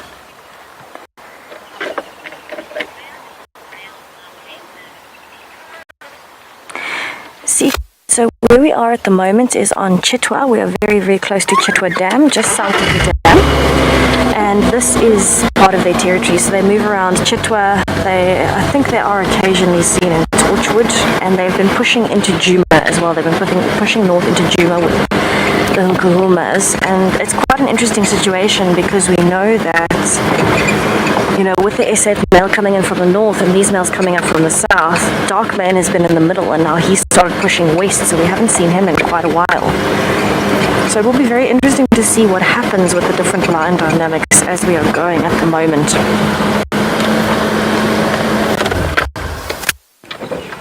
I mean, you can see though, the way that he's walking, he's definitely intent on scent marking. And intent on sniffing, he's picking up information.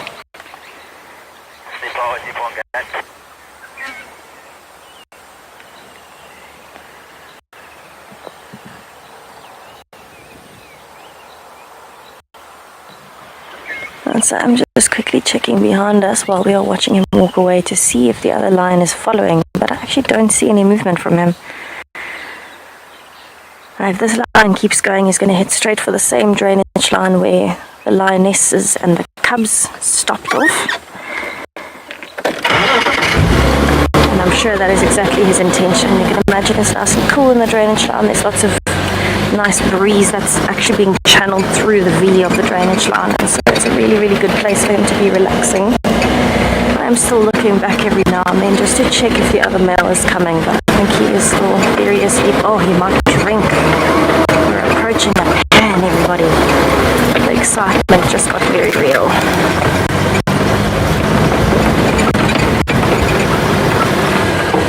Yes, he's gonna drink. Walking very slowly up on the bank here.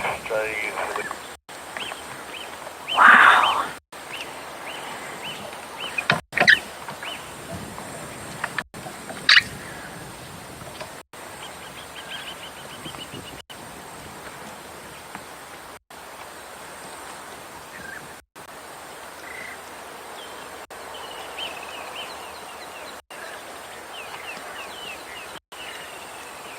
If you listen carefully, you can actually hear him lapping the water.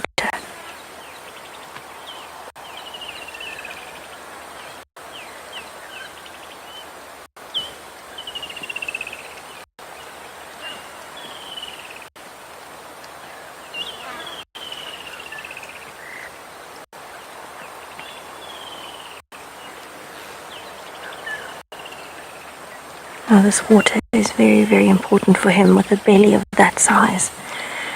He needs help digesting all of that red meat in his body.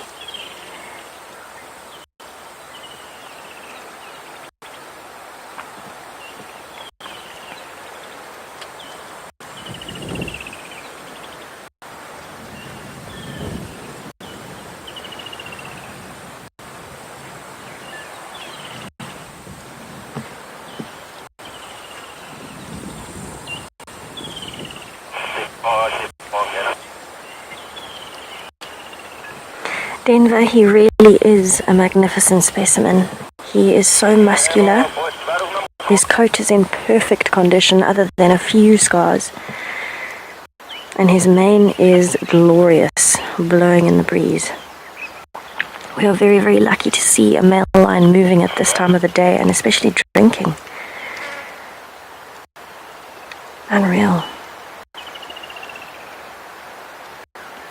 So I still keep checking backwards, but I don't see the other male coming. I think he is still sleeping. But as soon as he's woken, I'm sure he will follow the scent of this male. Also come and drink, and then possibly follow the lionesses through the drainage line.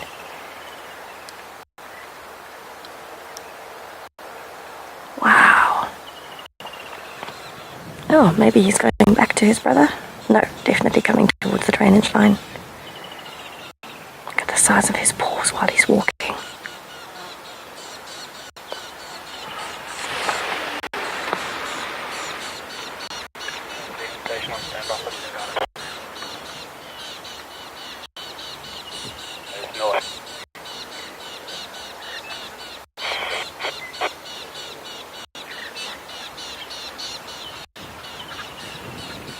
Oh, he is so beautiful in that light with that silhouette over his muscles.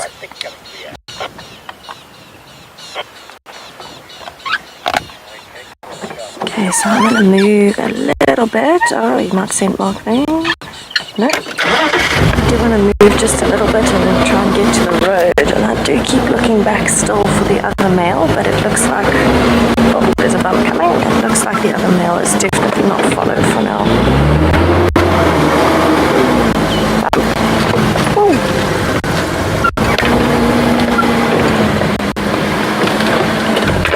Alright, so he's currently actually just walking down the road, and it seems like he is taking the shortcut. The lionesses went through the drainage line and a long way around, and he's just cutting that distance, and he'll cross the drainage line when he gets closer to them, I think. But how special to see him moving this afternoon. What a blessing.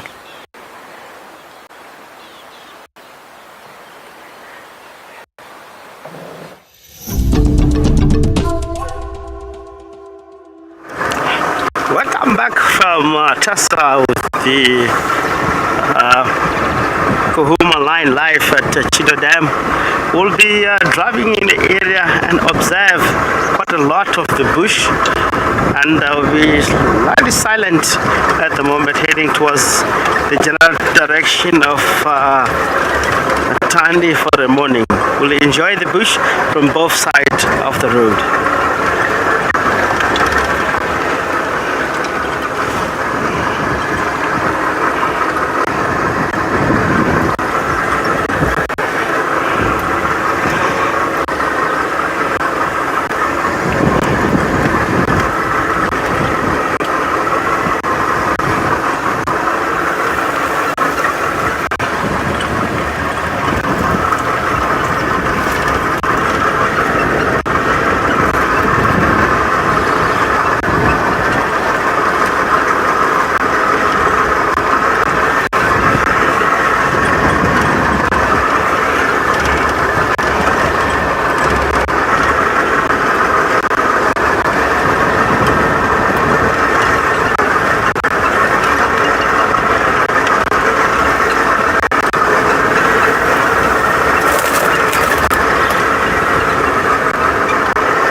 search of any leopards around in the area. We are on Mamba Road at the moment.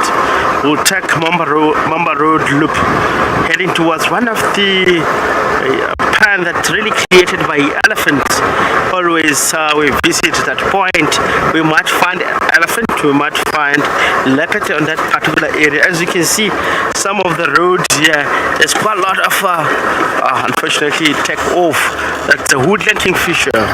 The woodland kingfisher, they migrate in the area away from us and heading more East Africa, in the area Zambia, in the highland of Zambia, and of course in the right season they come here in Services Joma Conservancy and all over in the area to the south.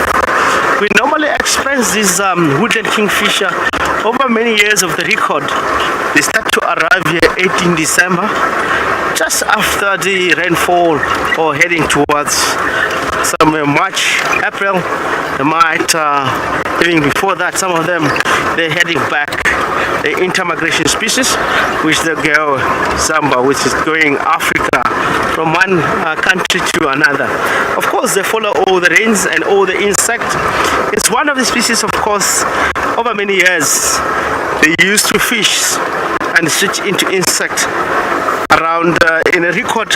The last species to see them like woodland kingfisher fishing in 1980 in a big drought that used to be in the area.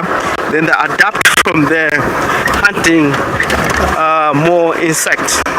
Now and then in the small puddle of water, if there's any fish, you tend to see them. They still have an ability, even the way they fly and get into the water, you can see they can still use the long beak to spear fish. But in a small, in a small puddle of water, of course, that might be in the rain season, you find that they start to dry up. You may get to see them catching in fish. I've seen it before once in my life. So there's still that mentality and ability to catch fish around in the area. And if you're lucky, again, seeing them going boom diving when they want to really drink water, such amazing species. More or less they are same with the pied kingfisher, the way they're hovering and just dive inside water. It's amazing to see that. This is something that you'll never read in a record of the book, that woodland kingfisher once before, it was one of the species, of course, they used to fish a lot in the area. Over many years of information that passed on to the generation to the next, I'm able to get that information from, because whatever I really share with you, it's a knowledge that I was taught by my grandfather. He was a legend of the bush, the first trekker in the Greater Mpumalanga, in the area called the Greater Kruger National Park. He was the one who was first habituated a leopard in the area of Services. Very well known. Two times Tole and Jaxi Tole. These are my grandfathers that started in 1972, and they passed on the information or experience to the descendants, which I was lucky myself. Oh, the spotted hyena. Lucky myself, I'm able to really get those lessons from the legend of the bush.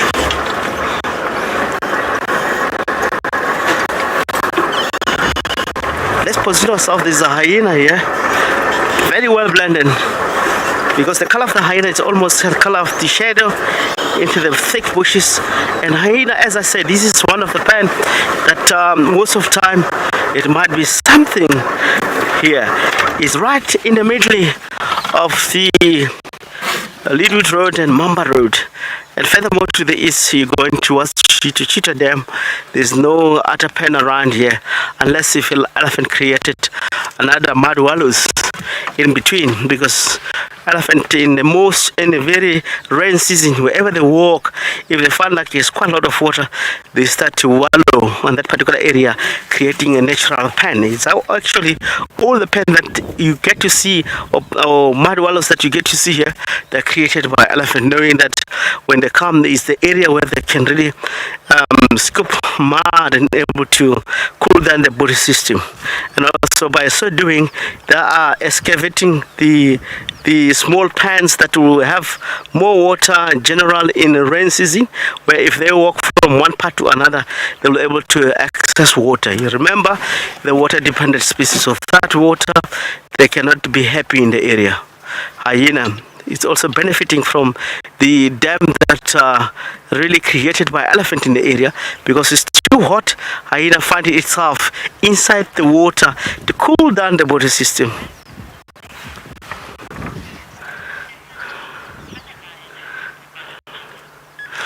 We'll be linking back to Tessa while we're waiting this hyena to turn around or position ourselves. Enjoy, Tessa, the lines.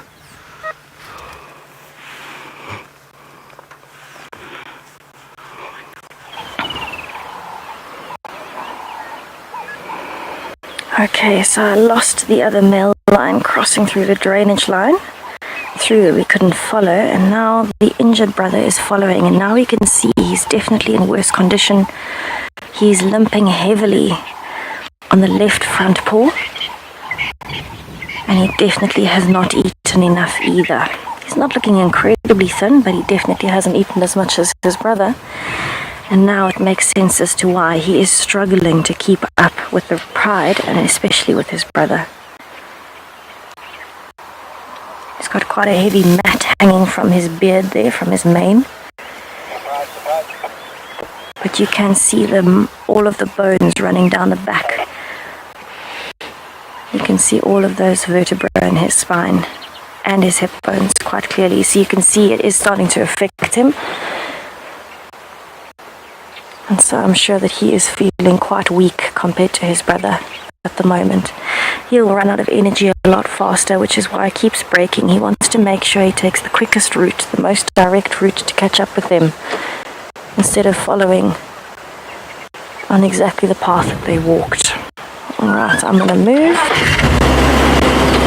So it's always very, very sad to see an injured male, one of these Avoca brothers. It's not pleasant. Especially when you're starting to see those rib bones sticking out and the spine and the hips. It's definitely not an easy situation to be in, but as much as we love our lions and our leopards that we know, we also know that it is a part of nature, and it's one of the hardest things about this job is accepting that when it comes. It really is quite a tough part of the job.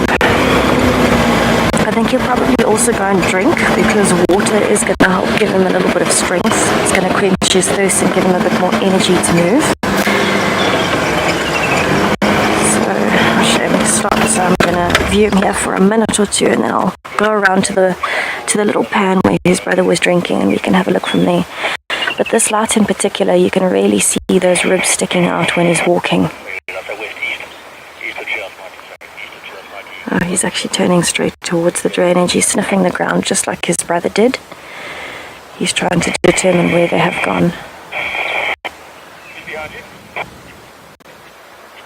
He really does look beautiful in that light though. See where the name came from. Alright, let me go around to that little water hole, because I'm sure he is going to come and drink, and then we can see him from the front. Just have a look if there are any other injuries. The grass is quite long in this area, so it does make it quite difficult for us to monitor things like injuries, especially if we know he's limping on the front paw, well, front left paw anyway. We want to be able to look and see if there is any external damage that we can see, but the way that he's walking, it almost looks like it might be internal damage, maybe a break of the paw or the wrist, something like that. Yeah, he is definitely coming to the pan.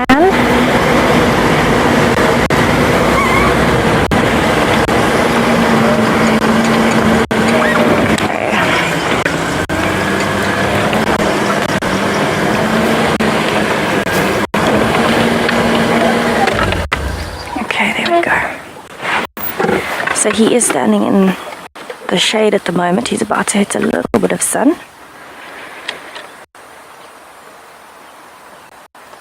And this is quite expected. You could imagine he is exhausted, being injured. And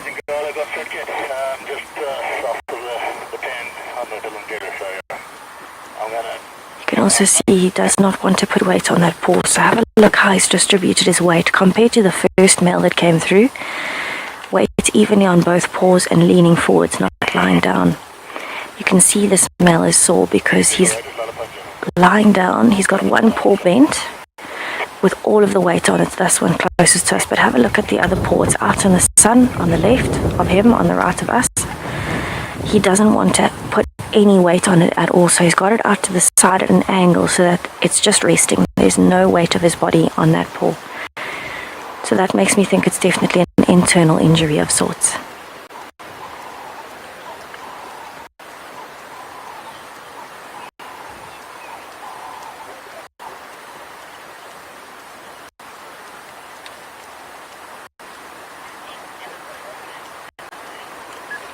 Anna-Marie, yes indeed. Poor Blondie.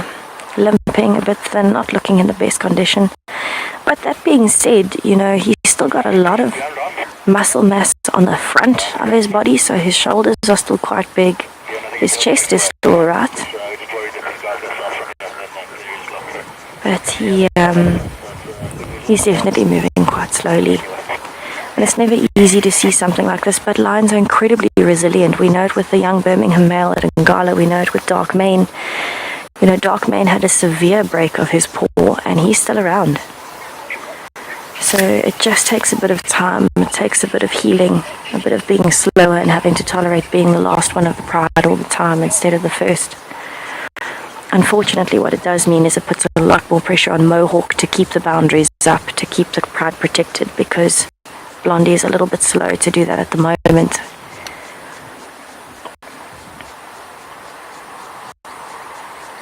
I wonder what he did.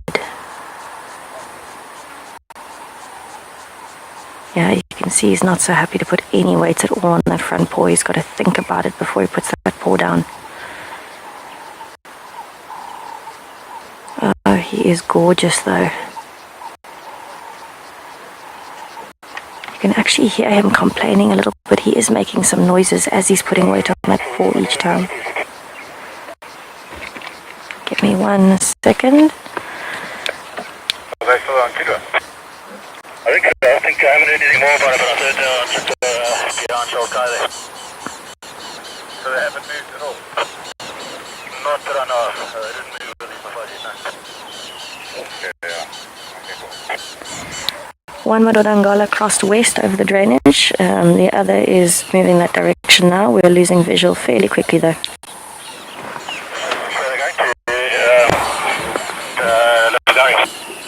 I'm following the Mafazis. Copy, I'll catch up with you now. Thanks. Alright. He is going to walk down the road. Right, so let me head onto the road. He is moving a lot slower, so I think we're going to see him for a little bit longer than we saw Mohawk. But, yeah, we're just going to keep following as long as we can. See where he goes.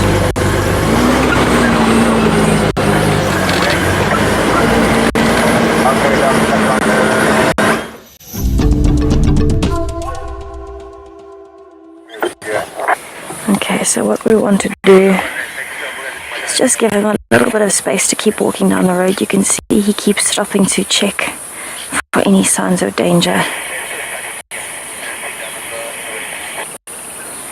Also reevaluating where the rest of the pride has gone.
find out where they are. So he kind of missed their scent because they turned down this other road and went down to the crossing there.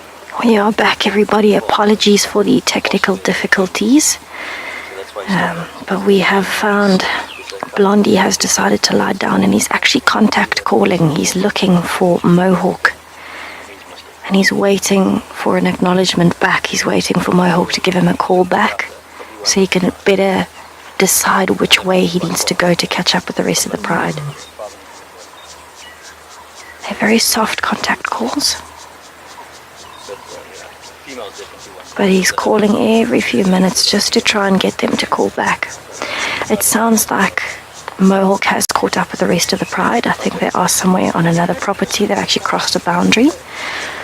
And so Blondie's got a bit of catching up to do at this point. I think it might have been a break or crack, and it could have been taking on buffalo or fighting other males. We never really figured it out. But it's quite swollen and calcified. So it's quite old injury. Old injury. He's had it for... So I think he's definitely going to be trying to catch up as quickly as he can. But I think for him, you know, with his energy levels the way they are, with an injury, having his body starting to kind of lose weight and he's losing a bit of muscle, he is feeling weaker. He struggles a lot more in the heat of the day than the other lions do. So although they've been moving, he has to take much more frequent breaks, and then he can move in patches again. So where Mohawk has the ability to just sniff the road, smell where the lionesses have gone and follow, Blondie unfortunately cannot, because he would never catch up if he was to follow their scent. So when he lies down to break, he then calls them. He figures out which direction they're coming from or which direction they've gone to, and then he can then just take a shortcut straight across instead of trying to follow the exact paths they walked. So you can imagine they can walk quite a distance looking for food and water. And so for him, he really needs to make sure that he can take as many shortcuts as possible without getting injured. So we do have other game viewers here, so I'm sure you can hear a little bit of noise. But luckily Blondie is not bothered by it. He's still listening. Watch how his ears are moving. He's scanning from left to right, waiting for them to call back.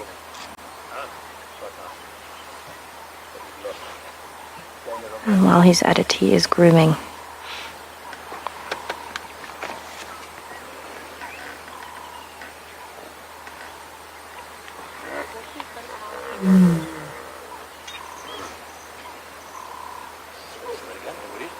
So this is very similar to the contact call that a cub and a mother have together, especially a cub to its mother, calling its mother. And so this is a call that he's known since very young. This is not an advertising call saying this is my territory. This is a where are you call, I need to find you call.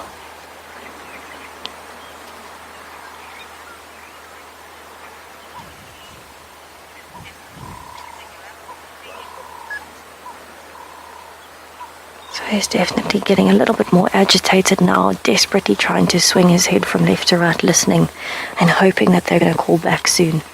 And I really hope for his sake that they do.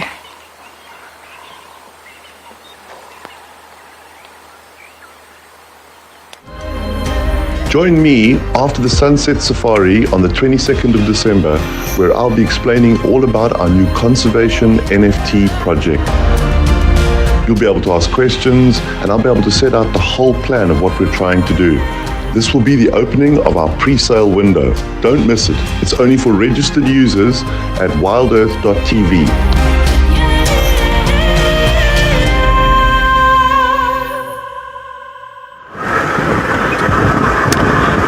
Welcome back with Tessa, with Mohawk and Blondie, with the three female of Kuhumas, with the lovely cubs. We are right at the boundary. We are hoping we're going to head more to the west, looking in particular maybe the Telemati Pride might get up and move, or Dark Main start to move, approach the boundary to the south. They found them this morning, pretty much not far from the gate, less than 500 to 400 meters by the look of the thing. And also we had a report about 10 minutes ago. They were Tabangume, Arctic Wall, but heading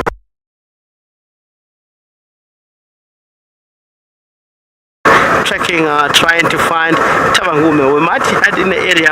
This is the very best time of all kinds to get up and be active. Some of them, they will start to move. Some of them, they'll head down towards the water. Some of them, they will start to move. Some of them, they'll head down towards the water. Some of them, they will start to plan where to head, where to go for hunting. It's very common. When the sun goes down, it cools the body system of all predators, and is how actually you may find predators as far as lions, hyena, leopard, wild dog, cheetah. They will start to move. This is the last light of an hour around in the area to hunt, and more successful in order to know where, if you're a leopard or cheetah, where are you going to night over. Otherwise it's very dangerous with all species that compete with you. So we'll be slowly heading west and check one of the dam. Of course, I don't want to be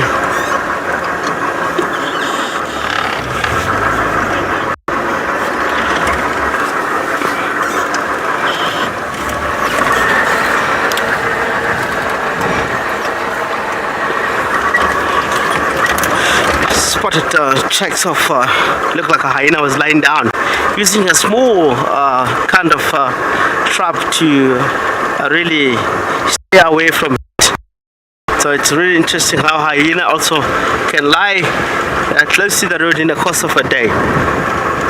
It might be something around in the area.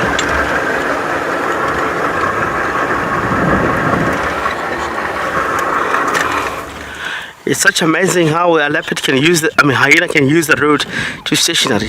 In most cases, when you find that hyena is not moving, you can see an evidence of hyena close to the road. It might be something that happens around in the area. Hyena would like to wait. The more patient, more especially if a lion have a kill and was set up in a tree, hyena will lie down and wait for a leopard to make a mistake, or maybe dropping down the kill, and immediately after they'll respond.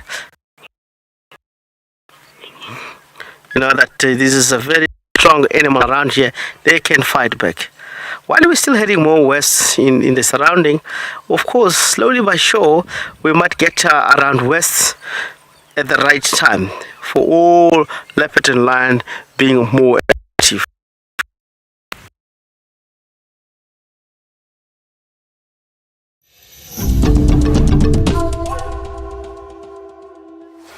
So I'm still sitting with Blondie. And he's going through periodic episodes of contact calling and then almost roaring. And you can see his head has not stopped scanning. So let's just have a listen. There are quite a few bird calls around, but of course we are hoping that you get to hear him vocalizing a little bit more while he's trying to find Mohawk and the lionesses. So that very, very low compared to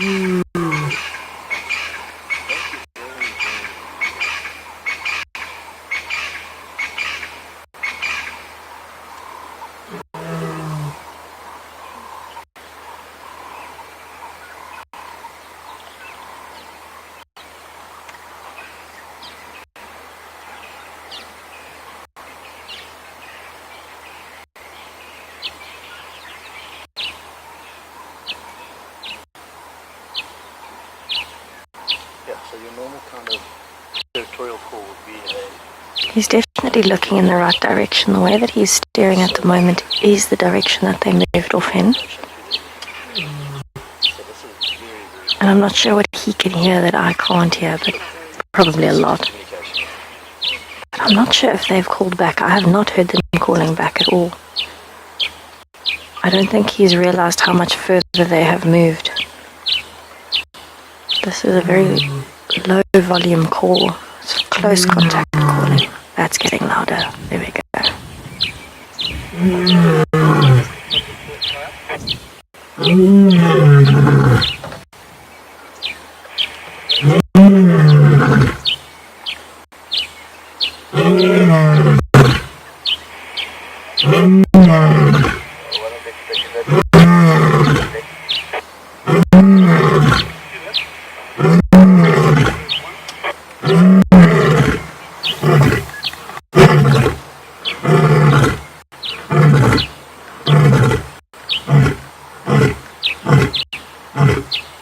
Now that was a proper roar. Now he's looking for them very seriously.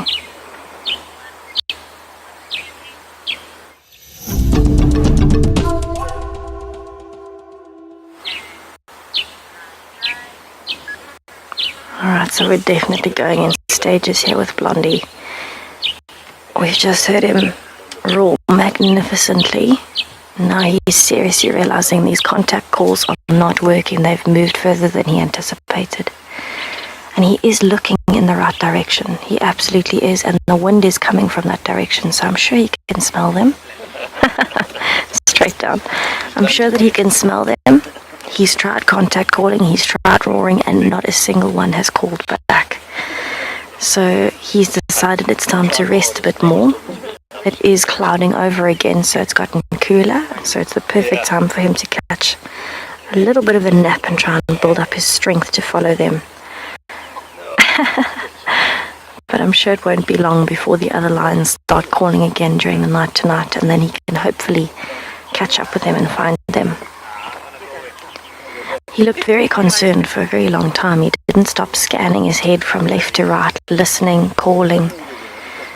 And now that he's relaxed, you can see it's a whole different body posture.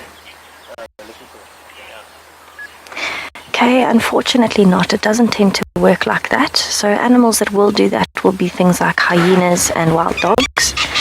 Unfortunately for him, he is injured and he needs to make a plan to get some food, but the other lions are certainly not going to bring him any food.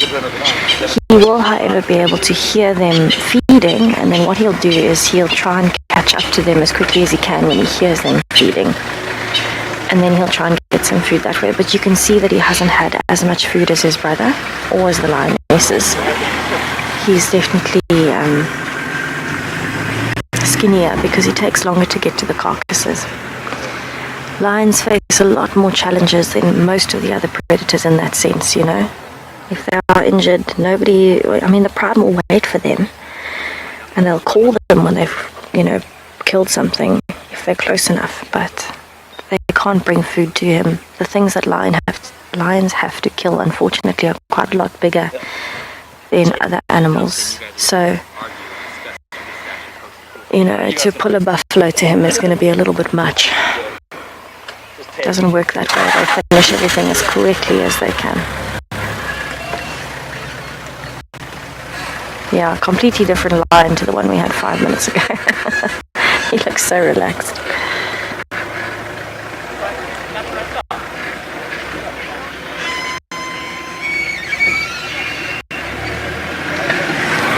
Lion girl, I agree.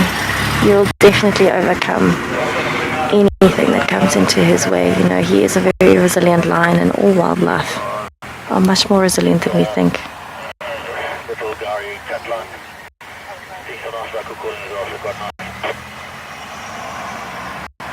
Anything that comes his way, he will do his best to overcome.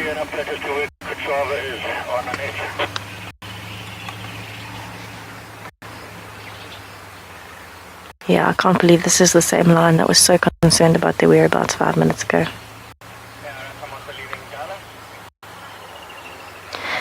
So this is actually a very, very good position for him to be in because he's taking the weight off of both of his paws.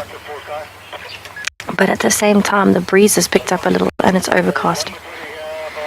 So what it means is that the wind is going to cool him down quite a lot. He's channeling the wind through over his stomach by lying on his back, and the hairs on his stomach are a little bit thinner than the rest of his body. And so by lying on his back like that, he's cooling his stomach down. That's going to cool the rest of him down. And it will also keep him kind of with a little bit more energy supplied because it helps him digest whatever he has got in his stomach when it's nice and cool. If it's too hot, everything kind of starts to struggle. So for him, this is a prime position. That's why you actually see a lot of the cats lying in these positions like this. I'm sure it's comfortable as well. It certainly looks it.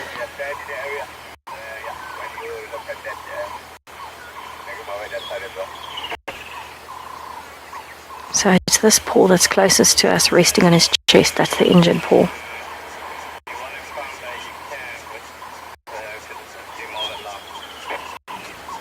Oh, big sigh. So from what I've been picking up from some of the other guides, it sounds like this injury has been here for quite a while. And they're not sure what happened. Could have been a buffalo hunt, could have been a fight. They're really, really not sure what happened. Oh, bless you, good sneeze.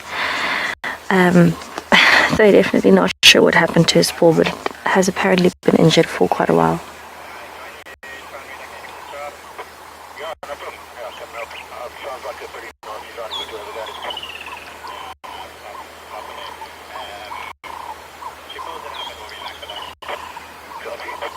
I wonder how long it'll take for him to call again. See, when he lies like this, you'd almost think there's no injuries, there's nothing wrong with him, because he looks so relaxed. He looks very content.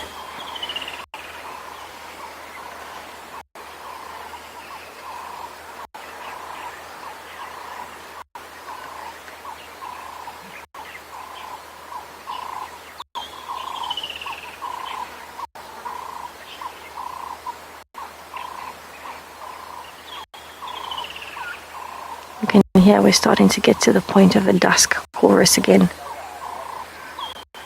Lots of birds starting to call, and he's heard something.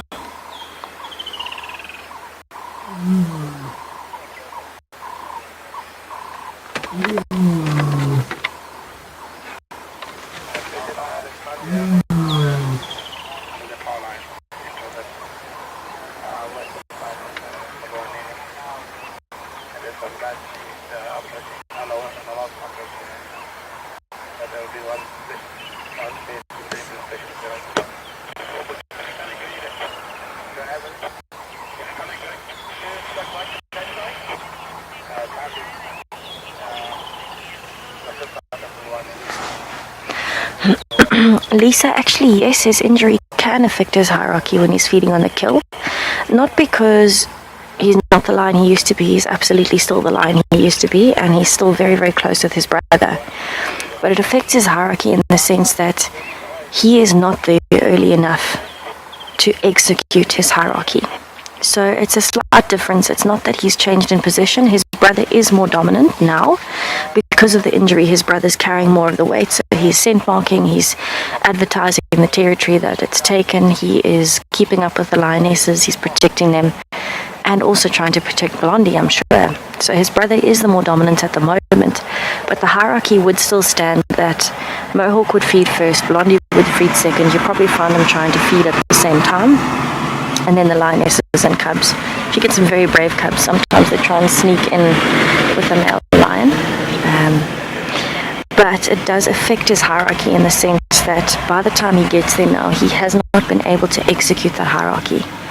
Because he hasn't gotten there in time to be one of the first to feed, he often doesn't get food at all. Unfortunately, he won't get food much. So it's not as though he's completely been overthrown in the pride. It just means because he's slower, he can't execute his role in the pride properly. And his brother has picked up or a lot of the responsibility on that front.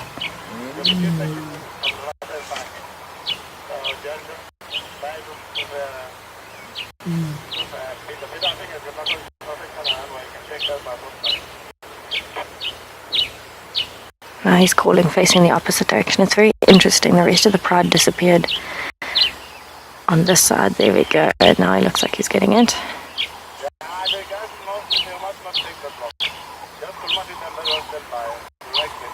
He's actually urinating. I wonder what he's hearing.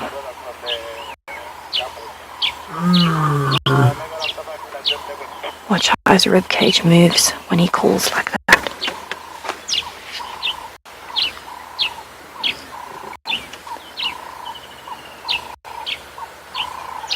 Yeah, he's in quite a bit of pain there.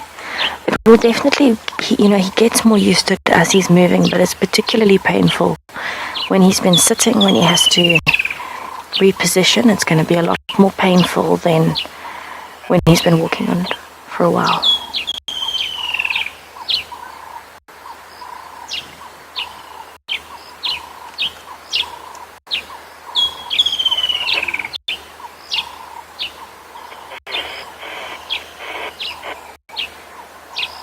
wonder what he's thinking right now. He's definitely calculating. Okay, I'm going to try and loop around and see where he's going to. I don't think he's going to move very far. But, I mean, we'll see what happens as the evening goes on. Let's head back over to Rexon, who's on a bumble. Yeah, you can make your way,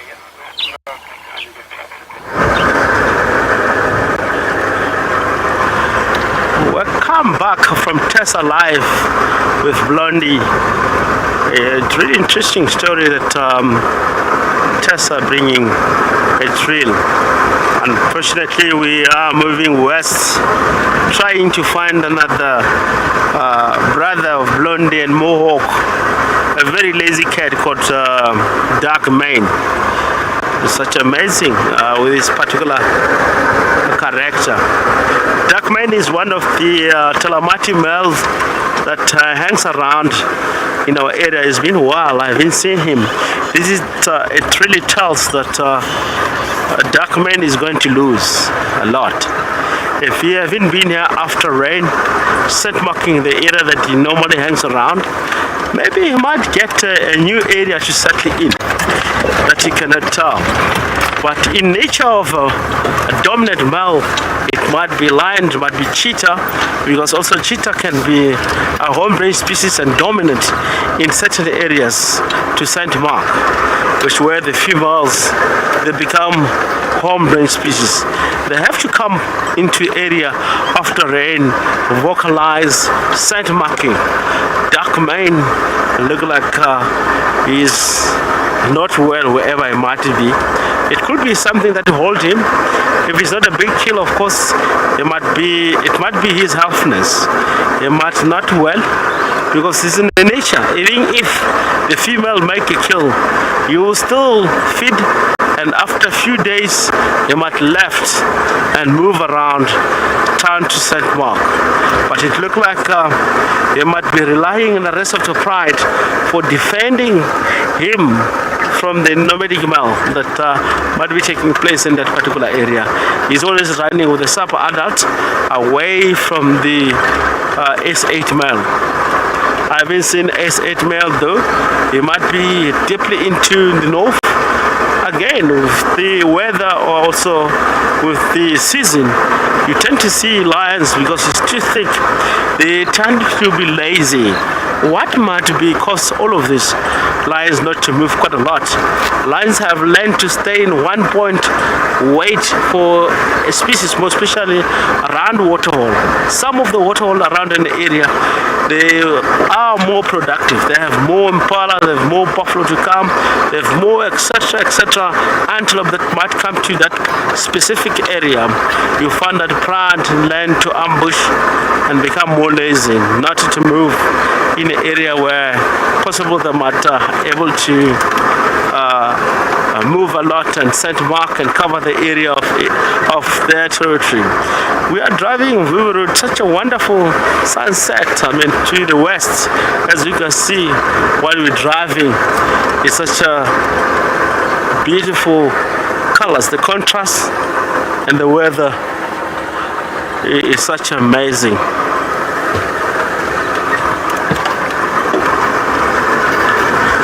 I'm still trying if I can give a little bit of time if Talamati is up in the move. From this beautiful sunset live here on Juma Safari Live, we'll be slowly linking back towards Tessa.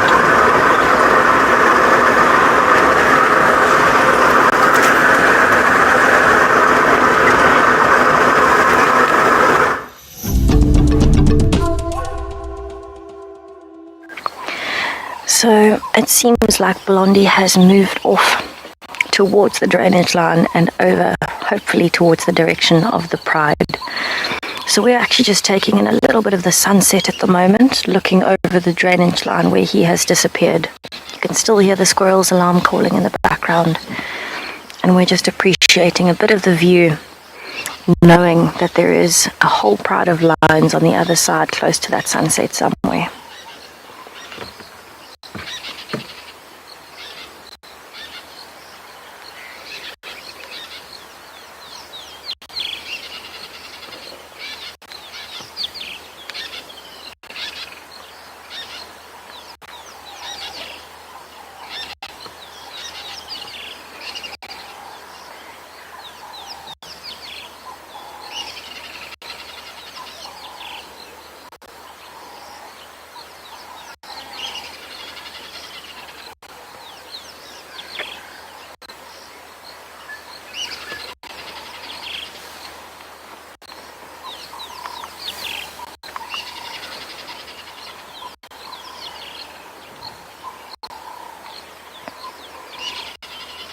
squirrel has still not stopped since that lion disappeared.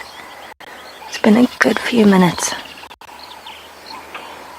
Quite impressive that it's sticking so beautifully to its instinct there. Now you can hear some birds alarming in the distance. I'm sure that's also from Blondie having crossed.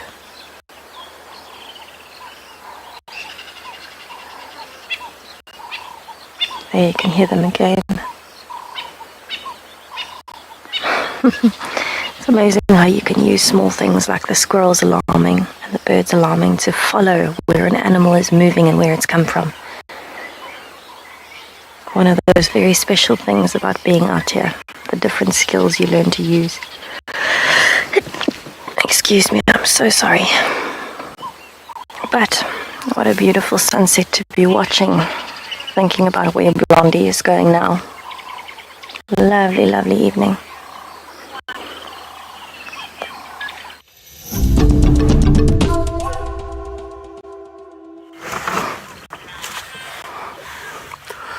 Welcome back from Tessa. We are here witnessing a beautiful sunset. We'll be silent in the area listening for the birds around in the area while we're enjoying the African sunset. Beautiful country.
Thank you, Duckman Lover. Such a beautiful country. Thank you so much for your comment. Your Africa is always give wonderful sunsets. We really appreciate it. Thank you so much for your comment.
Thank you. Comment from Roger Jagam. Thank you so much for the comment. We really appreciate your comment.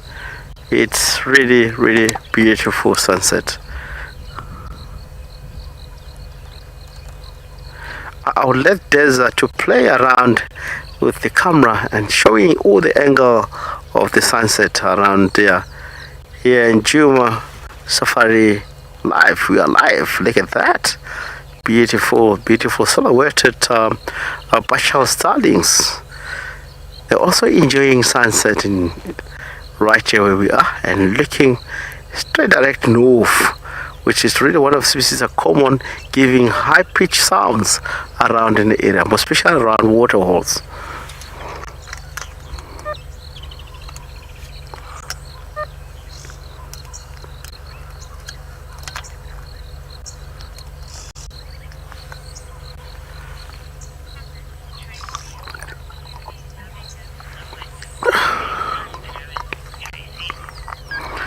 Thank you, Tessie. Thank you for your comment.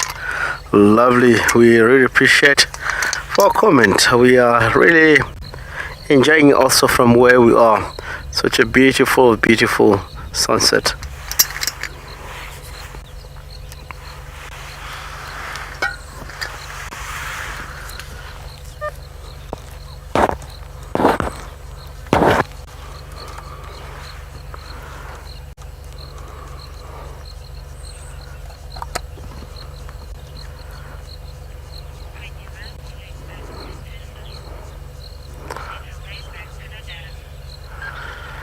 From the beautiful sunset, we're linking back to Tessa, which is going back to the dam, Cheeto Dam.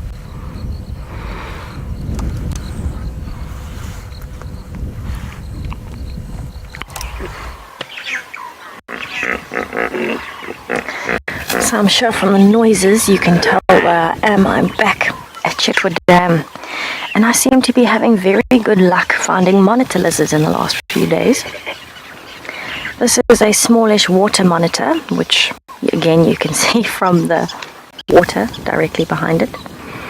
But this is one of the most relaxed ones that I've seen. It looks like it's just kind of soaking up. Remember, it can't control its own body temperature, so it's soaking up the warmth of the sand on its belly right next to the water for a quick escape if it needs it. And just have a look at how beautiful the markings on the body are, from the nose right the way down to the tail. There's these bright yellow stripes starting and then fading as they get closer to the tail.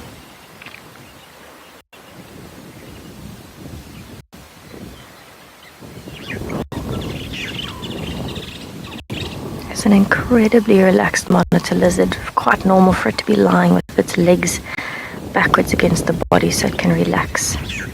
You can see how the tail is just dipping over towards the water. So what it'll do is, if another predator comes along, this monitor lizard will just jet quickly into the water, make a quick escape, and then it can from there decide where it needs to go. But actually, when I initially saw it, the way it's lying, it looked like a puff adder. It looked like a snake. And I quickly stopped with the stripes, and I had a brief look and then realized it's actually a very, very relaxed monitor lizard. You can see from the water behind how much the wind has picked up. And so it is getting cooler, and I'm pretty sure this lizard is not going to stick around for too much longer, because with the temperature dropping, it'll go somewhere a little bit warmer. Where it is at the moment is very, very exposed. We're just on the edge of the dam, and so there's a breeze that's coming through in quite a channel, and that's why you can see the water surface moving so much.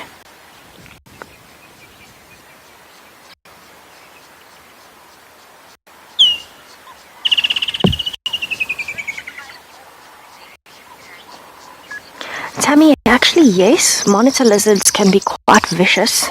They've got a pretty mean bite, they've got very big claws, and they've got an incredibly strong tail. And so the defense mechanism is, if you can't get away from something, you have to turn and fight it. They would try to bite a snake, maybe grab it by the tail, and try and use their own tail to push the snake off and whip it back. That's the kind of game plan. So it could fight off a snake. A monitor lizard of this size, to give you an idea, it's very tough to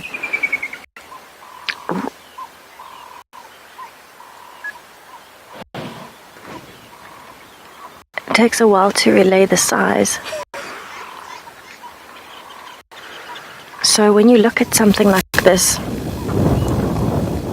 how do I show you how big this animal is? Because it's relative to the screen, it's relative to the environment. But to give you an idea, it's probably about 30 to 35 centimeters long. It's quite a small water monitor. And so it would be able to fight small snakes pretty easily, but something big like an African rock python or a black mamba or Mozambican spitting cobra, it would not be able to take that on. But something small, maybe like a puff adder, a night adder, things like that, definitely would be able to. Unfortunately, though, with everything, you know, if a snake does bite you and it is venomous, it will take effect on your body. So even if it fights, if the venom does take effect, then of course it would stop fighting eventually.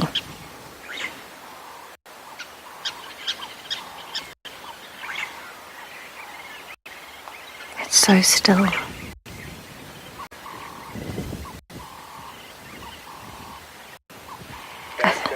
I think most of the animals at this point are just trying to get their last little bit of relaxing in or napping, energy saving before the night hits, because nighttime, if you're a herbivore or you're a nocturnal animal, a diurnal animal, a daytime animal, nighttime is where you've really got to be on top of your game. You've got to make sure that you are avoiding predators, so you need to have enough energy from the day. You need to be warm enough. If you're a monitor lizard like this one, you need to be warm enough to keep yourself going through the night if you need a quick escape. And if you're a nocturnal animal, everybody's just starting to wake up at the moment, so the hippos are getting more active, so will the hyenas, things like that. So they've built up the energy for the day and they're just starting. Where something like this monitor lizard has been going all day and it's now just resting so that it can make sure if it needs a quick escape during the night that it has it. Oh, fish eagles. I can see them in Paul. They're in the dead tree. I'm going to try and give you a view of the fish eagles. It looks like it's a pair, which is really, really unusual to see, actually.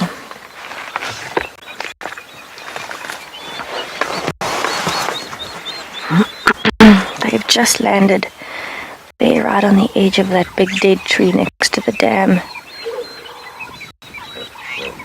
Wow. Listen to those sounds.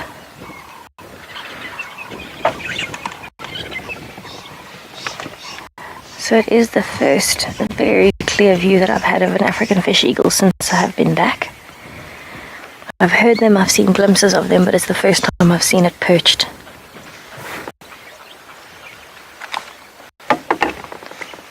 So this will be a territorial pair of fish eagles. And they'll have a nest somewhere close by here that they use. And they will defend this territory. If they have a younger kind of chick, they'll stay here for much longer, and then as soon as the chick is old enough to fledge and leave, it'll leave the territory.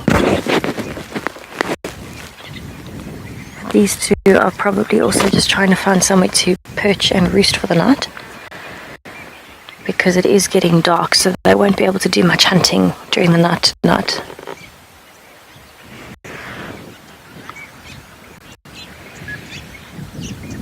So there seems to be quite a lot happening here at the dam. I think I am going to spend just another minute or two having a look around just to see what else might pop up. And then I'll head back towards Cheetah Katla in the east of Djuma.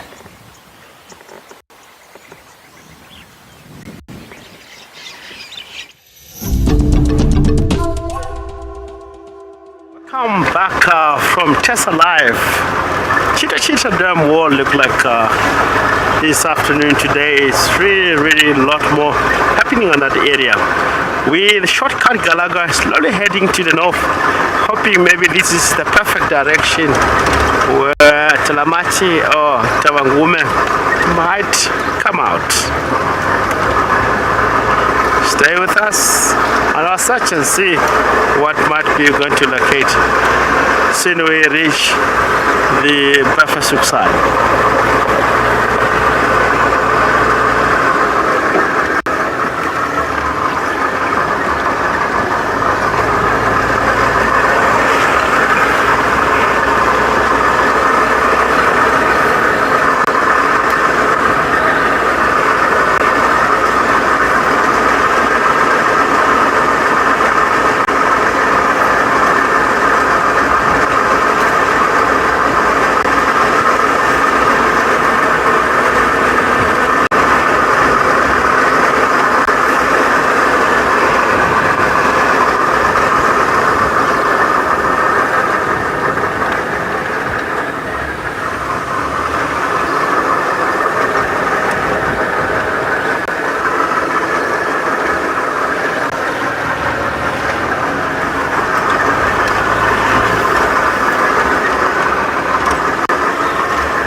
This road here, it's one of the Tabangume Highway. We might change the name because Tabangume likes the most shortcut Galago, heading towards Galago Pan. That's one of the most popular waterhole that like by elephant, leopards and lions. I've sighted many lions at Galago Pan.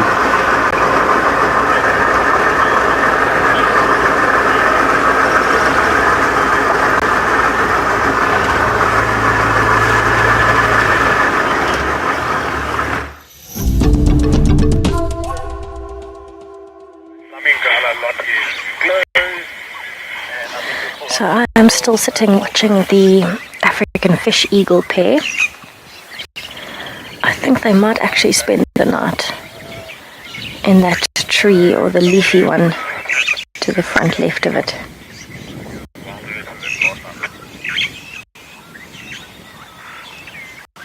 So it's definitely that time of the evening where especially the raptors are starting to settle down. The light is dropping very quickly, so we'll have to go into infrared just now.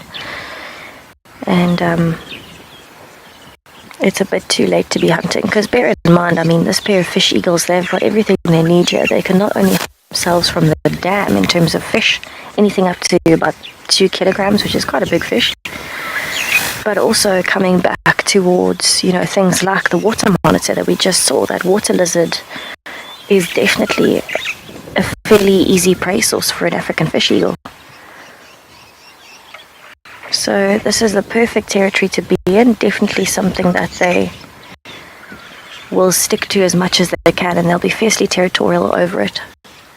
At the moment you can see they are quite relaxed and they're enjoying the silence and the quiet at the dam. But if you have ever been lucky enough to see raptors fighting, it can be quite an affair. They will defend this territory with pretty much almost their lives.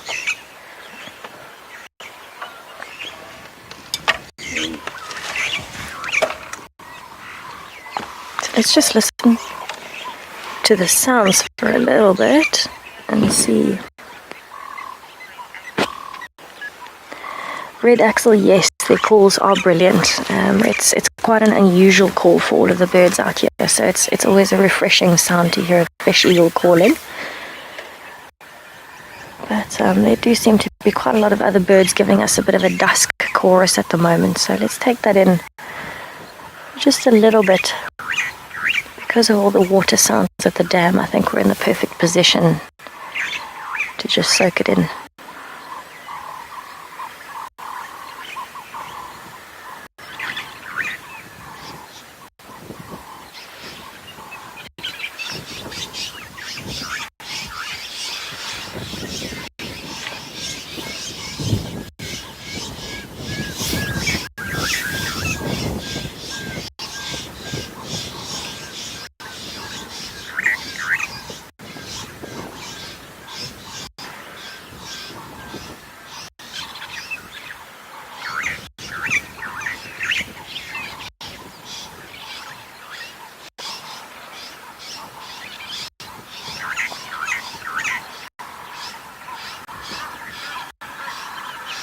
So you can hear they're flying. Oh my goodness. Look at that wingspan, that is incredible. So the other one is actually still perched, it has not moved. I wonder if looking for a different perch for the night or moving around a little bit.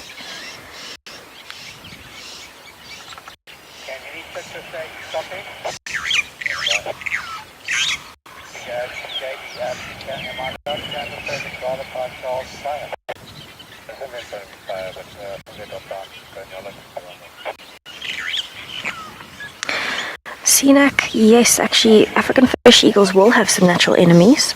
Pretty much any other raptor out here is competition, which is a whole, different story for all animals. There's always competition from somewhere. They are quite a large eagle. They're almost 70 centimeters tall, so they would be competing with a range of things from brown snake eagles up to martial eagles, all of the eagles in between, really. So they have a lot of competition, but natural enemies other than that would be anything that can eat them. Crocodiles on the water's edge if they're sitting close to the water. Also things like leopards. You know, leopards will prey on large birds. Humans as well with habitat loss. So there always are a range of natural enemies that every animal will have based on the circumstances. You know, they also have natural enemies in other African fish eagles, because other African fish eagles would be trying to take their territories, and that's where their chicks are, so that's also a threat. Very, very interesting how, you know, the way that we look at the word natural enemy, how it can be interpreted based on the situation that you're in. That's a very good question. Thank you, Sinak.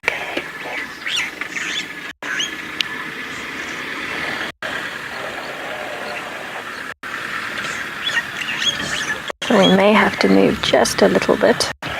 We do have another vehicle wanting to cross the dam wall. I think they can fit next to us, no problem, hey, Paul? Yeah, I think they can fit next to us.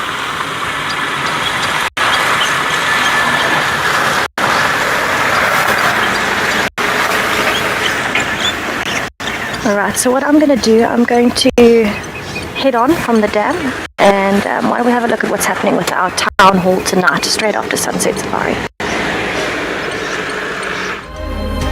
Join me after the Sunset Safari on the 22nd of December, where I'll be explaining all about our new conservation NFT project.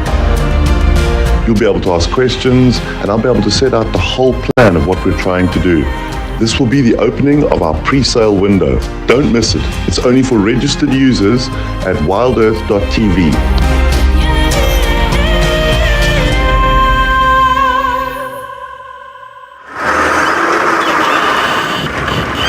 Welcome back from Tessa live on the Chita Chita Dam. We are right at Juba Safari Live. We are live here heading more west along this cut line.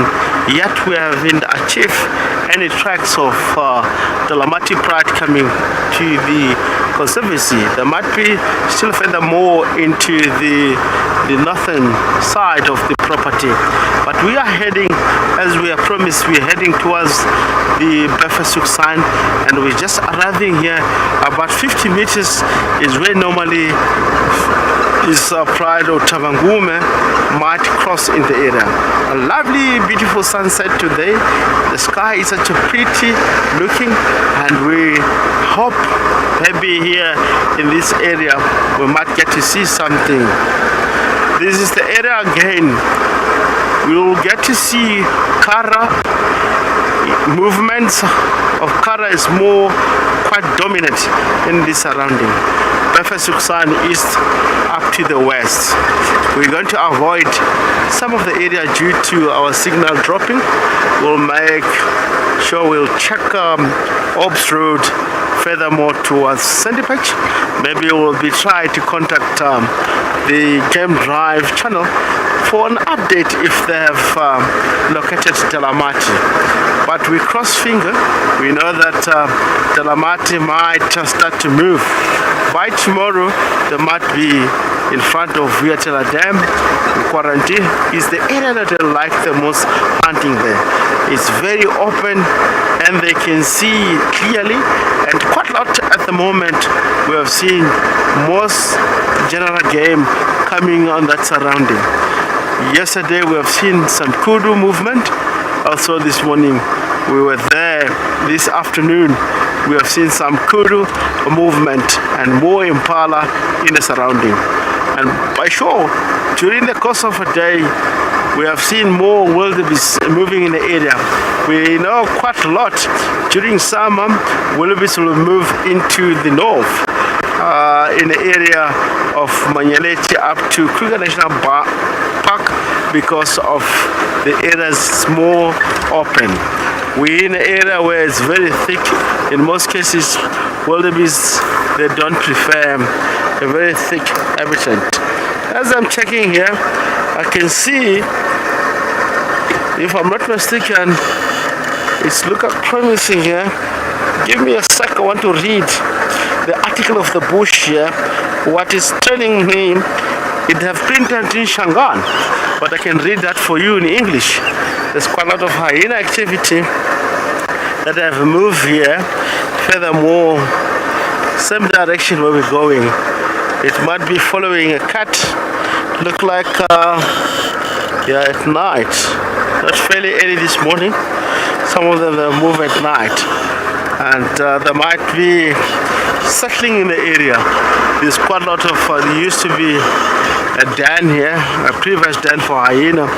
If they are late to go back in the area where necessary, have to go back, most especially denning close to between them. If it's Reuben or others, they might prefer to lie down in the very thick area in the drainage lines in the area. That's reason you find that the clan of a hyena, they will choose any direction of a surrounding as long if in that territory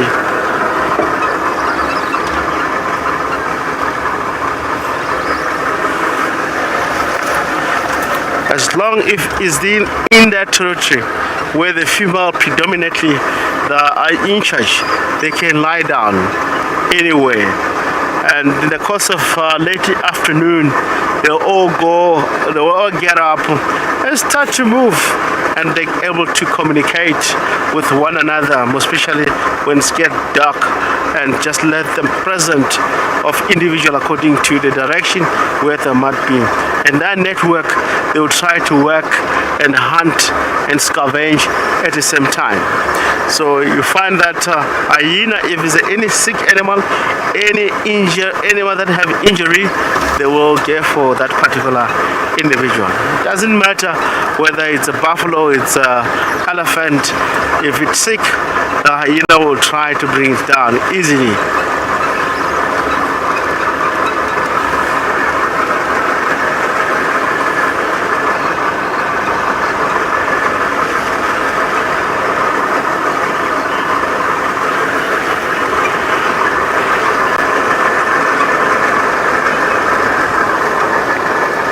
We're in a little bit high area. Hope maybe we'll see lots of antelope in this surrounding. Kudu, impala, wildebeest when we turn towards sandy patch.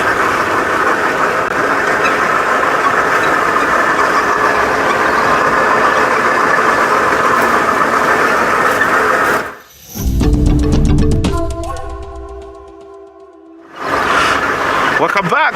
Yes, of course. We're in an area called Ops Road, heading to the north. I like this area.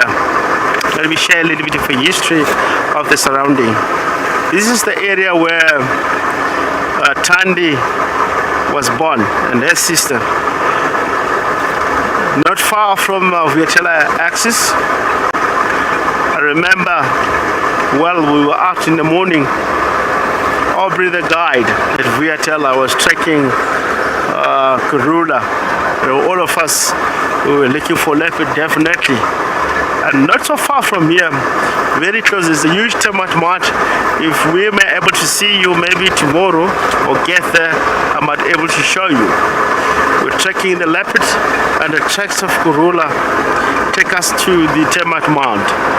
As we go around the corner, Aubrey located Karula inside the mud and turn back and go back to the car. We all get there. We found that Karula, she was having youngster, and of course we did sighted her last night. She was still pregnant, and from there we zoned the area. This is the first cubs that I've spotted for, or we spotted for Karula on the Ops Road.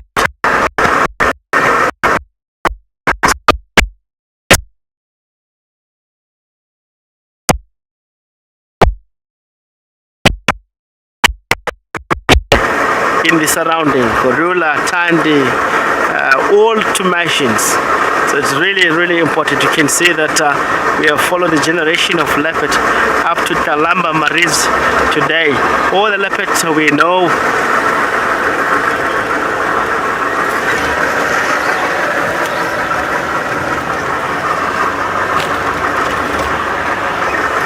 And indeed we have respected all the leopard around in the area will never interfere.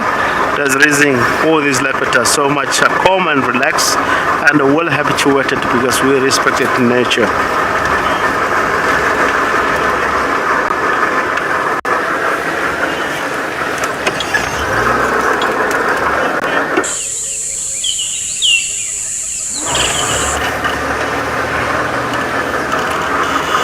Welcome back.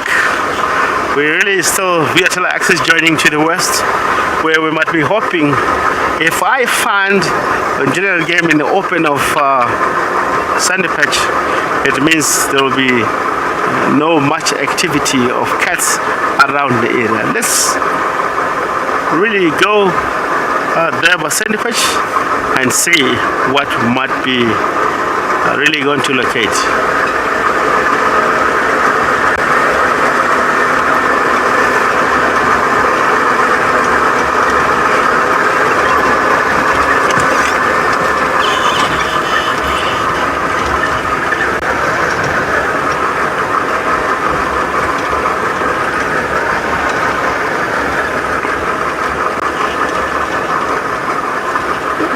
Start to see the clearing look like there's nothing to the left. We proceed. Of course, if there's nothing around here,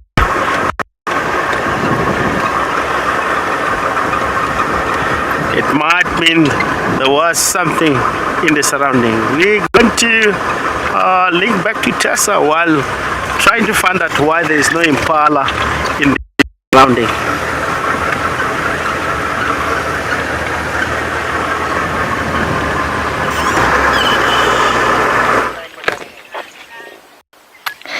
Surprise!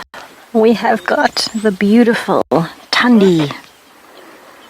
And she is definitely blowing everybody's minds this afternoon with her beautiful pose while she's watching some impalas.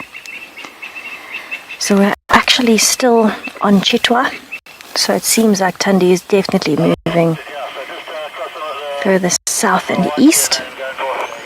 We're actually not that far from where Rexon had her this morning. But she definitely is moving quite a lot recently. At the moment she is fixated on some impalas. I think she's thinking about what she wants to do because you can see she is looking like she hasn't eaten in a while. Oh, she's going to move.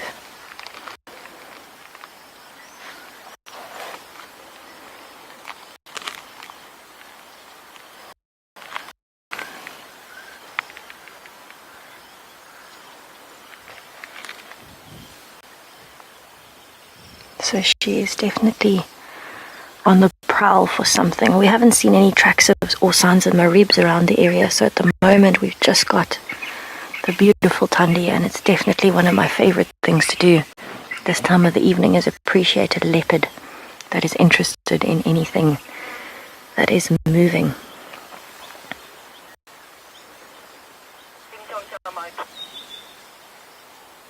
So she definitely doesn't look it, but Thandi is now an easy 15 years old. Isn't that incredible? She's done exceptionally well for a leopard in the wild. And she doesn't look a day over 5.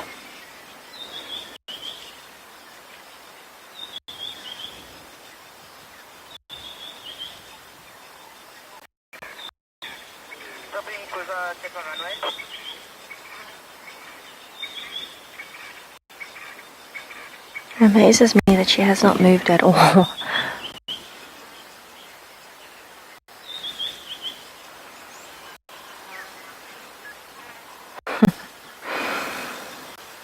So the area that we're in at the moment, we're actually on the boundary road in between on the left hand side, which is the 2 track she's sitting on. Goes into Torchwood. On the right hand side is Chitwa. And so if she keeps moving, we actually can't follow her at this point. Also, we're in a drainage line, which means our signal is going to be very, very patchy if we move any further into the drainage line than we already are. And that's expected. That's normal. It's a thick area with a lot of dips. But luckily for us, she does seem to be taking her time. She, much like Kuchava, is a very, very calculated leopard. Very, very calculated. And you can imagine with 15 years experience, Thandi is a pro at hunting. She's a pro at hiding cubs and raising them. It's actually an interesting topic to kind of think about it. At 15 years old, you know, leopards in the wild will only get to between 12 and 16 years old, somewhere there. Males a little bit less than females. And, you know, it very well might be that Marib's is her last litter that she ever has, not because she might die soon, but because her body won't be able to keep up with the strain of having cubs anymore. But that being said, she is stronger than any other 15-year-old leopard I know, and that's because I don't know any other 15-year-old leopards.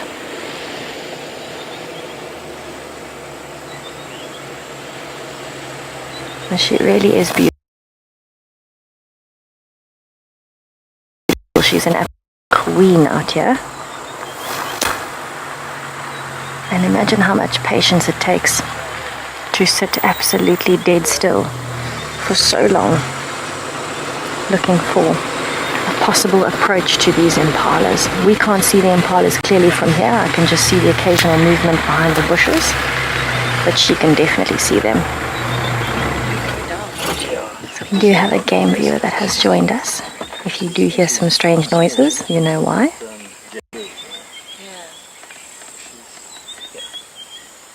I don't think I'd rather be spending my evening with any other leopard than with Thandi this evening. As much as we can't see those eyes, I feel like I've got her eyes etched into my brain. Very similar to Kuchava. So I actually would go out on a limb and say that my ribs is really not far away this evening. I think he's hot on her tail somewhere around, and if he hears that she is successful, if he can hear that she has caught an impala, there might be a few noises here and there. If he can smell the impala, he might come running and try and steal it from her.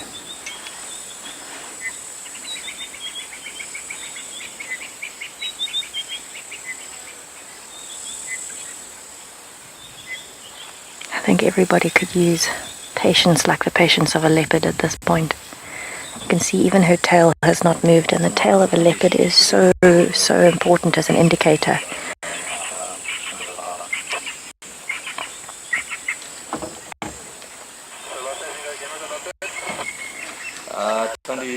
Just turning down the radio.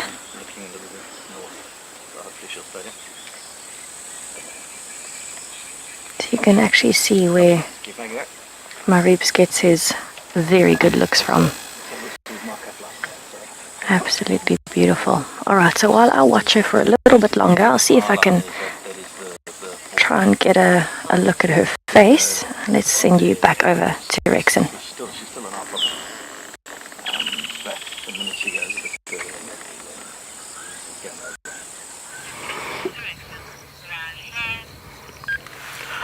Welcome back from Test of Thandi Life around Chitwa Dam area.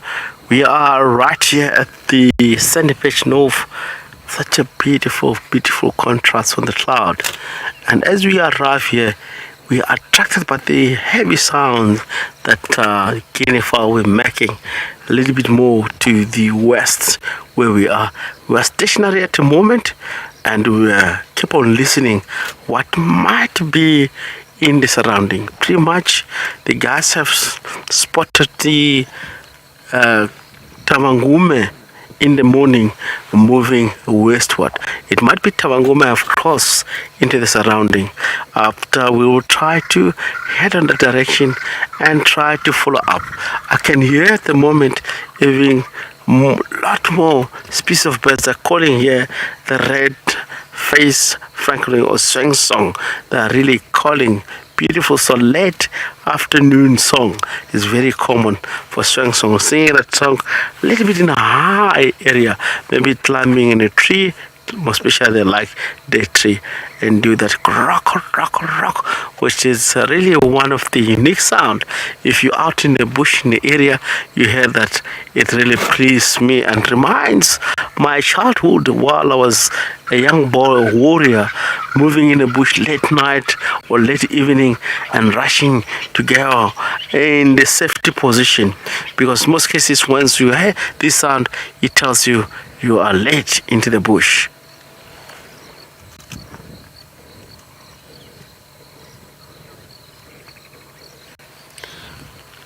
I wish to see Tabangume in the area. Can hear lots of vehicles.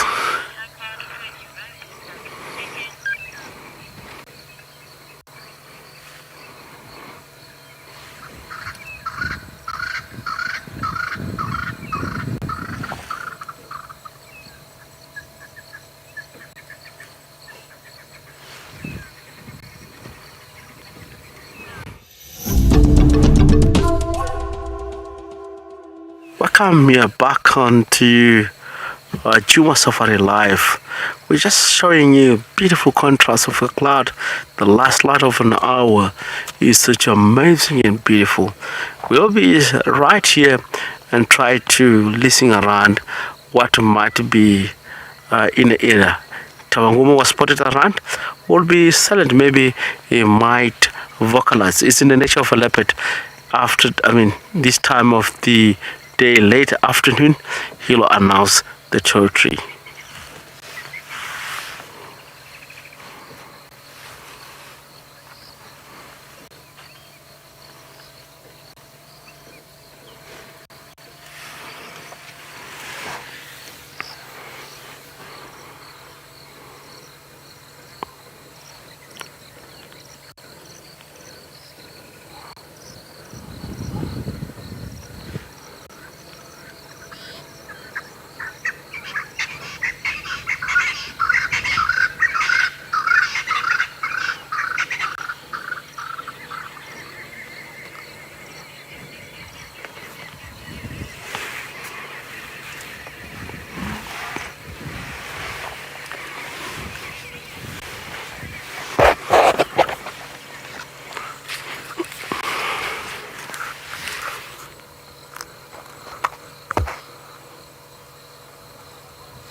Left our beautiful Tandi.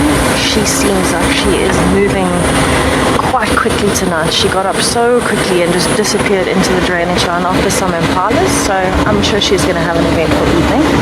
We cannot follow her through that drainage line, unfortunately, but I am so happy that we got to see her. I think she is just stunning, especially in this light. She really is a gorgeous girl. So I'm just checking some of our main intersections here on the roads, just for any other traffic or movement that's come through of things like elephants, buffaloes, even things like the wild dogs might have crossed through. So that's what I'm doing at the moment.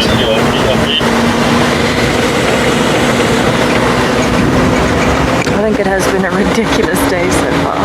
The weather has played ball 100%. It's been so perfect. Humid, cloud cover, little breaks in the cloud cover for things to come out and sun themselves. And then the breeze picked up really nicely to keep everybody nice and cool.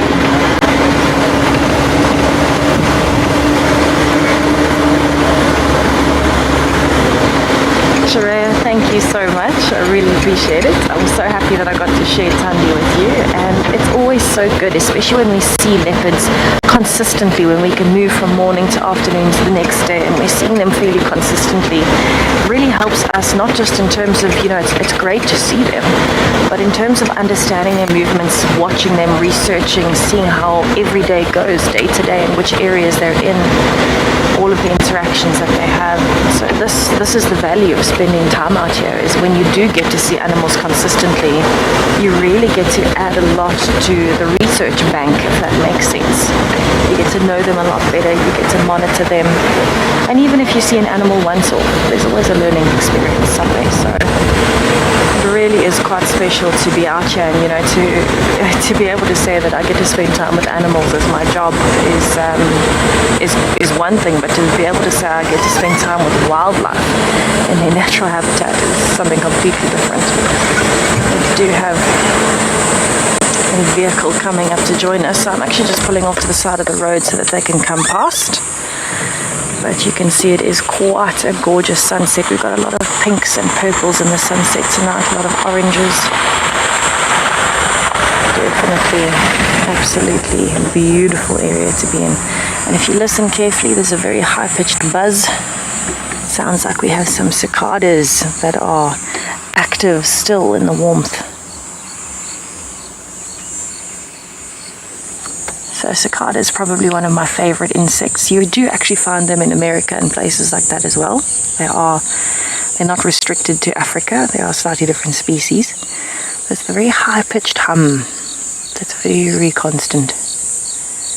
And that, to me, is one of the most iconic sounds of the bush. In fact, we've seen a few of my most iconic sounds of the bush today alone. A lion roaring, African fish eagles, cicadas, and hippos. Those, to me, are the top 4 sounds in the African wild. You can even hear dung beetles flying over on like helicopters.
Apologies, everybody. We seem to be having some technical difficulties, but we are back and we are sitting very comfortably at Twin Dams. We have got the infrared light on, so you can see it is a slightly different color. But we are sitting here hoping to hear any kind of unusual calls this evening. I feel like we've seen so much. We've seen the Nkahumas, we've seen the Avoca brothers, Blondie and Mohawk, Tundi, elephants at the dam earlier. I think we've had such a successful day. And this time of the evening is definitely one of the best times to be out with the dusk chorus happening and the changeover of diurnal to nocturnal animals. It's currently starting to happen. So it's the best time for us to be sitting and listening for anything unusual as opposed to just looking for animals. So let's have a listen. We've definitely got the frogs and the insects waking up and the birds going to bed, and just a beautiful array of sounds coming from the dam tonight.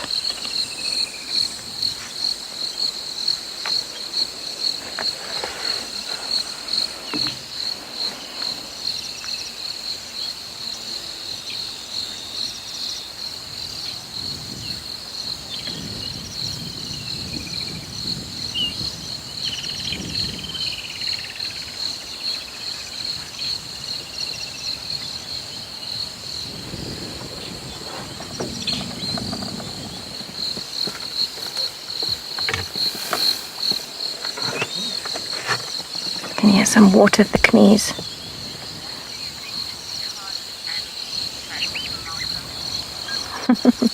Malcolm, the hardest animal to track. That's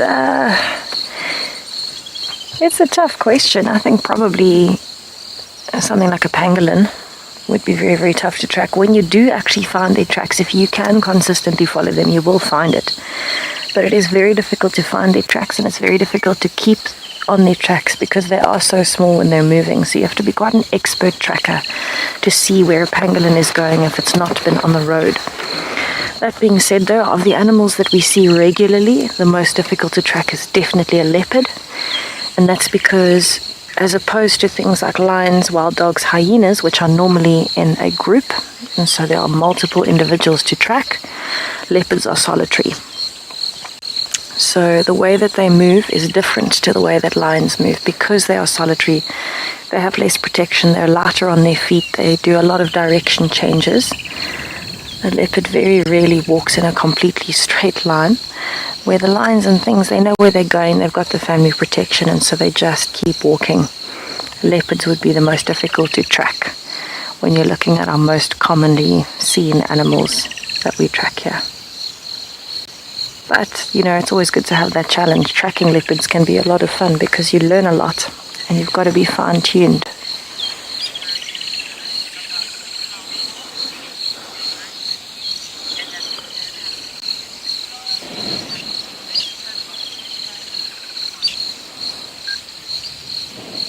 So it's a great opportunity for me to just remind you that we do have a after sunset safari, which ends in a few minutes actually.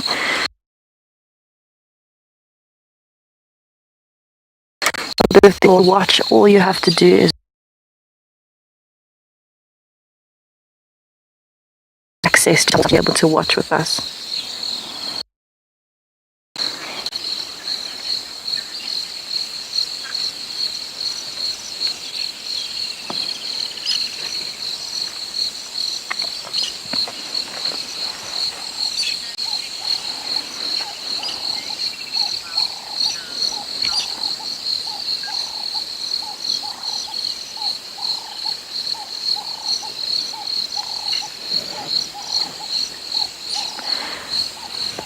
So it is a good chance to remind you that we do have the town hall tonight. It's just after sunset safari, so that's in around 22 minutes or so. And it's a great opportunity to listen in with Graham. You do not have to be a WildEarth explorer to access it. You can watch it just by registering on the WildEarth website. So if you haven't done that and you would like to join us for town hall tonight, please just go and register on the WildEarth website and you will be able to watch it with us straight after the sunset safari.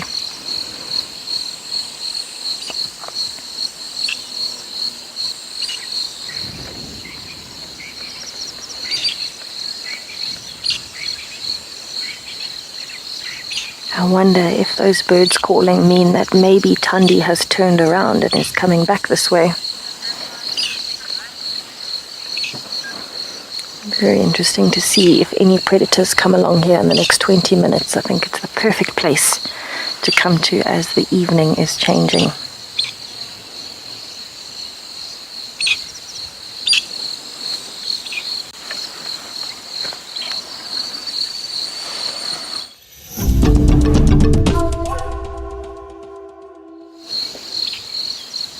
I can definitely hear something. Sounds maybe like an elephant flapping its ears.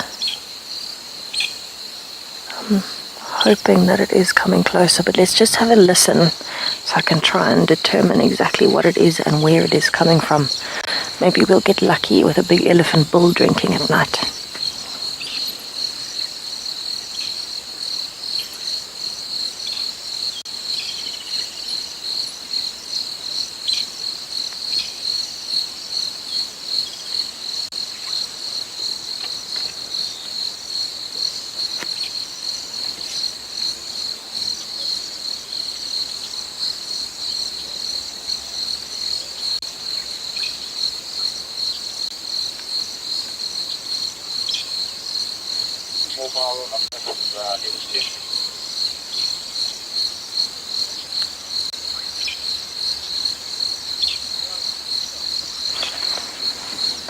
I haven't heard that sound again, but it sounded almost like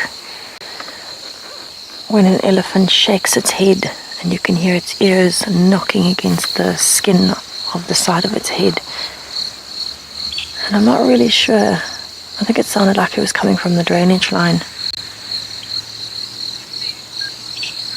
But I haven't heard it since. All I can hear now is the bird calls and the frogs. The occasional insect.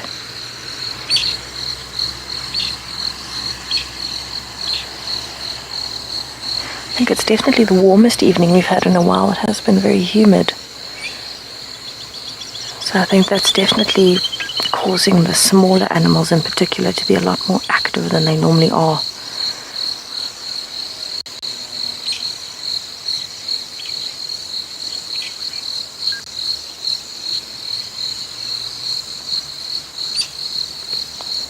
I'd love to know what made that noise. Maybe there is an elephant in the drainage line somewhere. Maybe I should go have a look. I wonder if it would come down to the dam now at night. Maybe.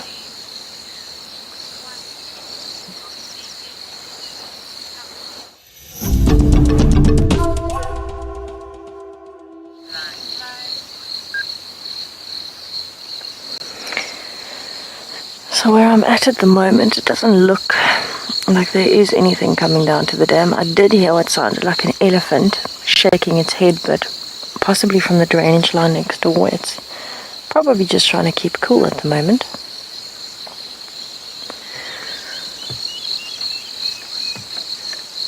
It is definitely a beautiful evening, and I am quite close to where Thandi disappeared into the drainage line, so I don't want to leave here just yet. I do want to spend just a few more minutes because I did hear some Franklin's alarm calling earlier, and it could mean she has turned around and might be coming back this way, or it could mean that Maribs might be following her close behind. So I think I'd rather stay at the dam for just a few more minutes than just drive off in the opposite direction, considering I know how close we are. Where we are at the moment as well, if I look straight south from myself, I know as well that that is where the Unkahumas disappeared to. And so it's also worthwhile noting that the lions are not too far away either.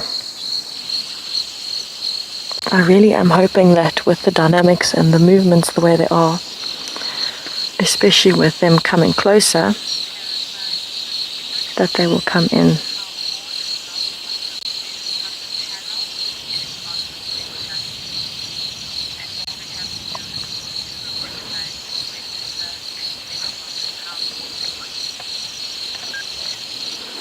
Just a reminder for everybody as well to note that the town hall tonight is not on the channel page, it's on the website.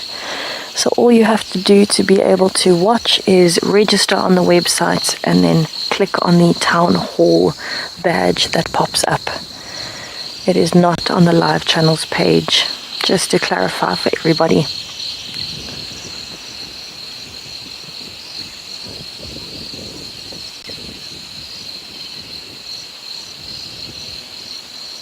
It's all of a sudden gotten a lot quieter. There's hardly any birds calling. Just gotten to that point now where I think it's a bit too dark and they've started roosting. I can actually hear a bushbuck alarm calling, but quite far away.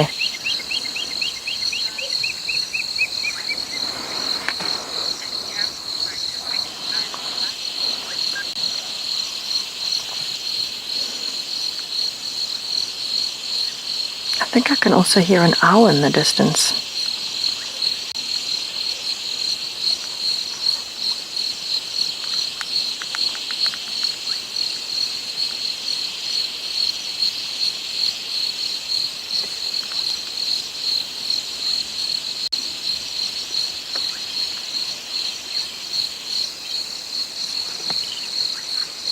I can't think of a more peaceful way to spend the evening, actually. So I just want to do a quick recap of where we are at the moment and the animals we've seen here recently. So we've had Shasha here yesterday. Thandi very close to here this morning. Thandi is again very close to here this afternoon.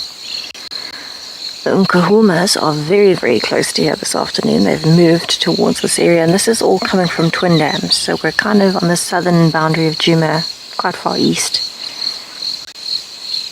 We've had elephants here in the last few days. Ribbon's den site is just to the north and west of twin dams. We had a giraffe here earlier today. Lots of impalas, guinea fowls, and bird life. So it just goes to show you, if you're patient enough to come and sit somewhere and you know that there's traffic that comes through, you will be able to find things. And to me, it's just very fascinating to note that all of these predators are moving so close together, and yet they're not encountering each other. They probably are aware that the other predators are here, but they might be avoiding each other. And if you really look at it, we know that Marips follows Thandi, and his tracks were heading this way. Thandi's been here, Shasha's been here, the Nkuhumas have been here, Blondie and Mohawk are very close by. So that's 5 different sets of predators, excluding Ribbon at her den site, who comes down to this dam. 6 different sets of predators, 6 different territories in terms of the general picture of where the territories are, and this seems to be quite a common point. Isn't that fascinating that they would overlap so much that right now we have so many animals that could potentially be right here, and definitely the Nkuhumas and Thandi very close by. And yet when you sit at the dam like this and it's quiet, you would never think so.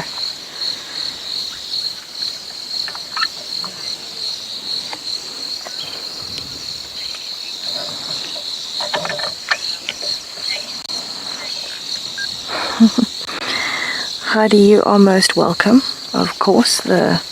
It's always a pleasure to be able to kind of share some of the smaller things, and to me the sounds of the bush are one of the best learning points. So it's where you have to learn not to use your eyes but rather your ears to find things and to learn things, and it's one of the more important lessons, trying to channel the inner animal in us, promoting different senses other than just eyesight. But the evening sounds are always stunning, and tonight has been particularly good because of the weather. So let's have another listen again, just in case there are any interesting sounds like that elephant flapping its ears again.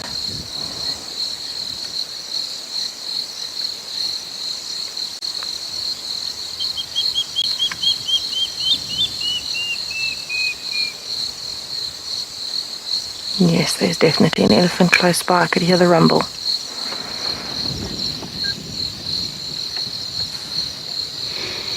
I'm hoping that you heard that rumble. That was definitely an elephant's rumble coming from the drainage line. So I am not going to move from the dam. The drainage line is very thick, but it does sound like they are getting closer, and so I'm hoping that we might have an elephant that comes along to drink very soon.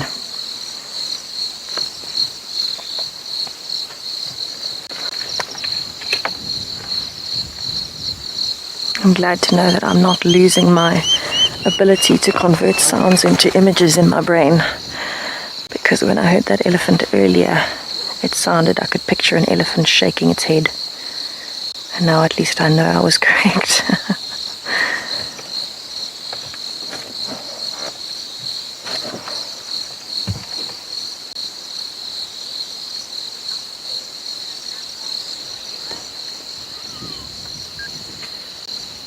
And let's hope that this elephant does come along to the dam within the next 10 minutes.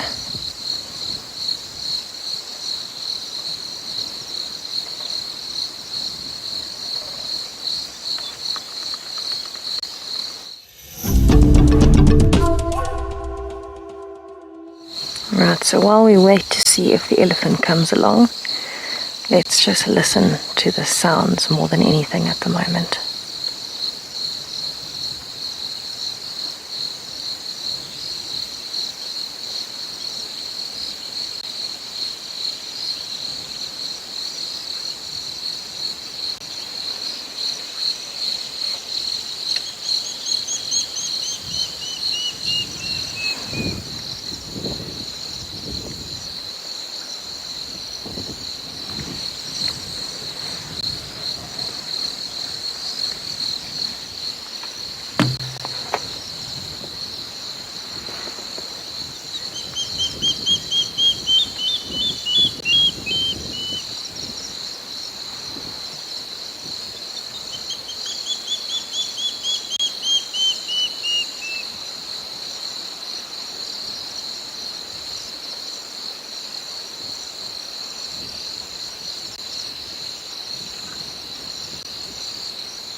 So you can see there is still a little bit of light coming through there from the sky. Not much, but enough to give it a bit of a golden glow. And so this is really the time where predators are going to be taking advantage of the change of light. I'm hoping elephants will take advantage too and come to drink.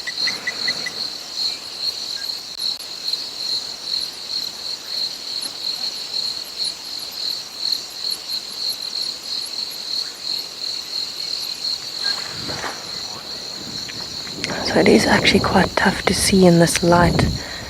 It's tricking the eye, but to see movements is quite difficult at this point, even for something the size of an elephant.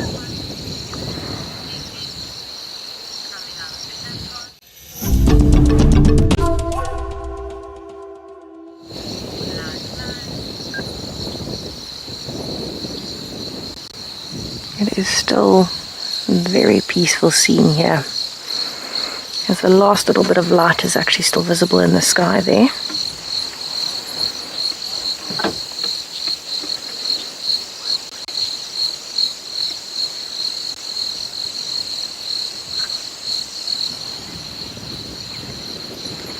Now my eyes are definitely being tricked by this light. I keep thinking I see movement, but I actually don't. It's just my brain wanting to see the movement. But I think because I know that all the predators are close by and at some point they're going to need water, but also that I've heard an elephant twice now in the drainage line right next door where I can't access because it's so thick, I keep hoping that I'm seeing movements as though the elephant is coming down to drink, or a glimpse of a leopard might be possible.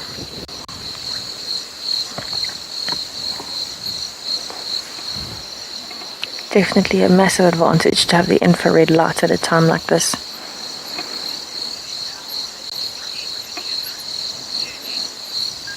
Judy, the first leopard I saw at Djuma was the lovely Maribs, our clown here at Djuma. I actually wasn't even driving yet. I was on the back of the vehicle. Ali was driving. Darren was the cam-op, the cameraman. And I was actually training. They were showing me a little bit of the reserve because I had never been here before. And we found Maribs on Torchwood. And he was being an absolute clown. I don't know if you remember the sighting or not, but it was in September, and he was in a drainage line with elephants walking through the background, and they were just below his head. It was quite a strange sighting. But very, very cool to have two of the big five in one shot.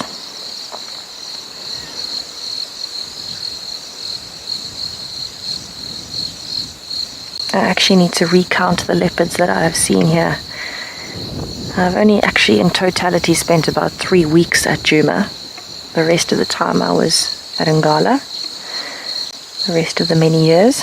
But I need to do a recount of the leopards I've seen because, of course, being in the Sabi Sands, the leopard density is very, very high. And the way that the predators are moving, I mean, like tonight, for example, is a perfect example of different predators all being in a common area. And just how quickly it can change which one you see one to the next. You know, there's a pretty high chance of bumping into a lot of leopards, and I think the last time I was here I'd already seen 8 individuals. And now I've added to that with Kuchava. So I think I've seen 9 different individuals, but many, many sightings. I of course want to meet Tlalamba's cubs at some point, if she allows me.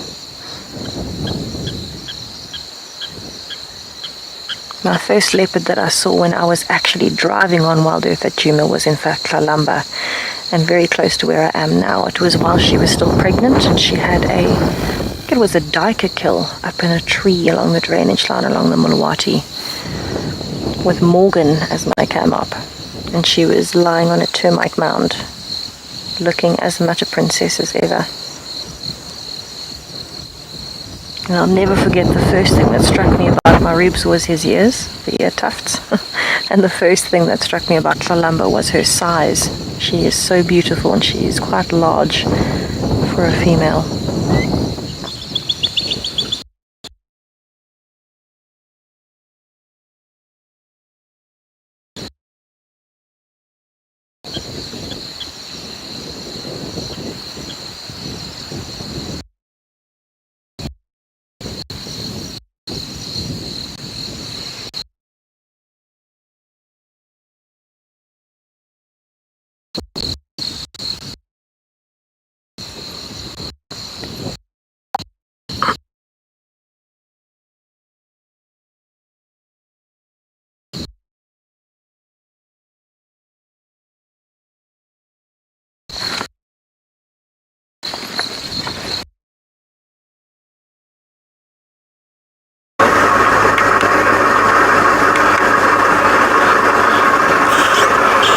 Welcome back from Tessa Live from Cheetah Cheetah. We are back here around quarantine. We're going to check around here what might be. Maybe we might come across from Lowati or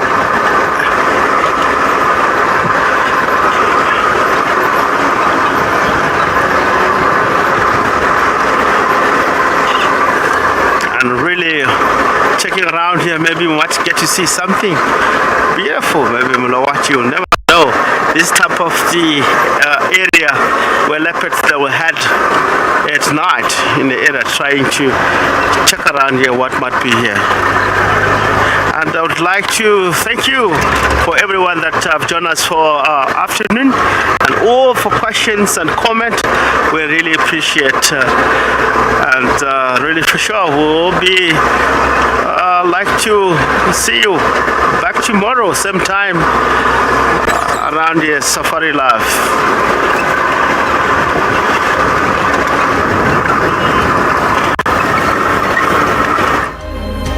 Join me after the Sunset Safari on the 22nd of December, where I'll be explaining all about our new conservation NFT project.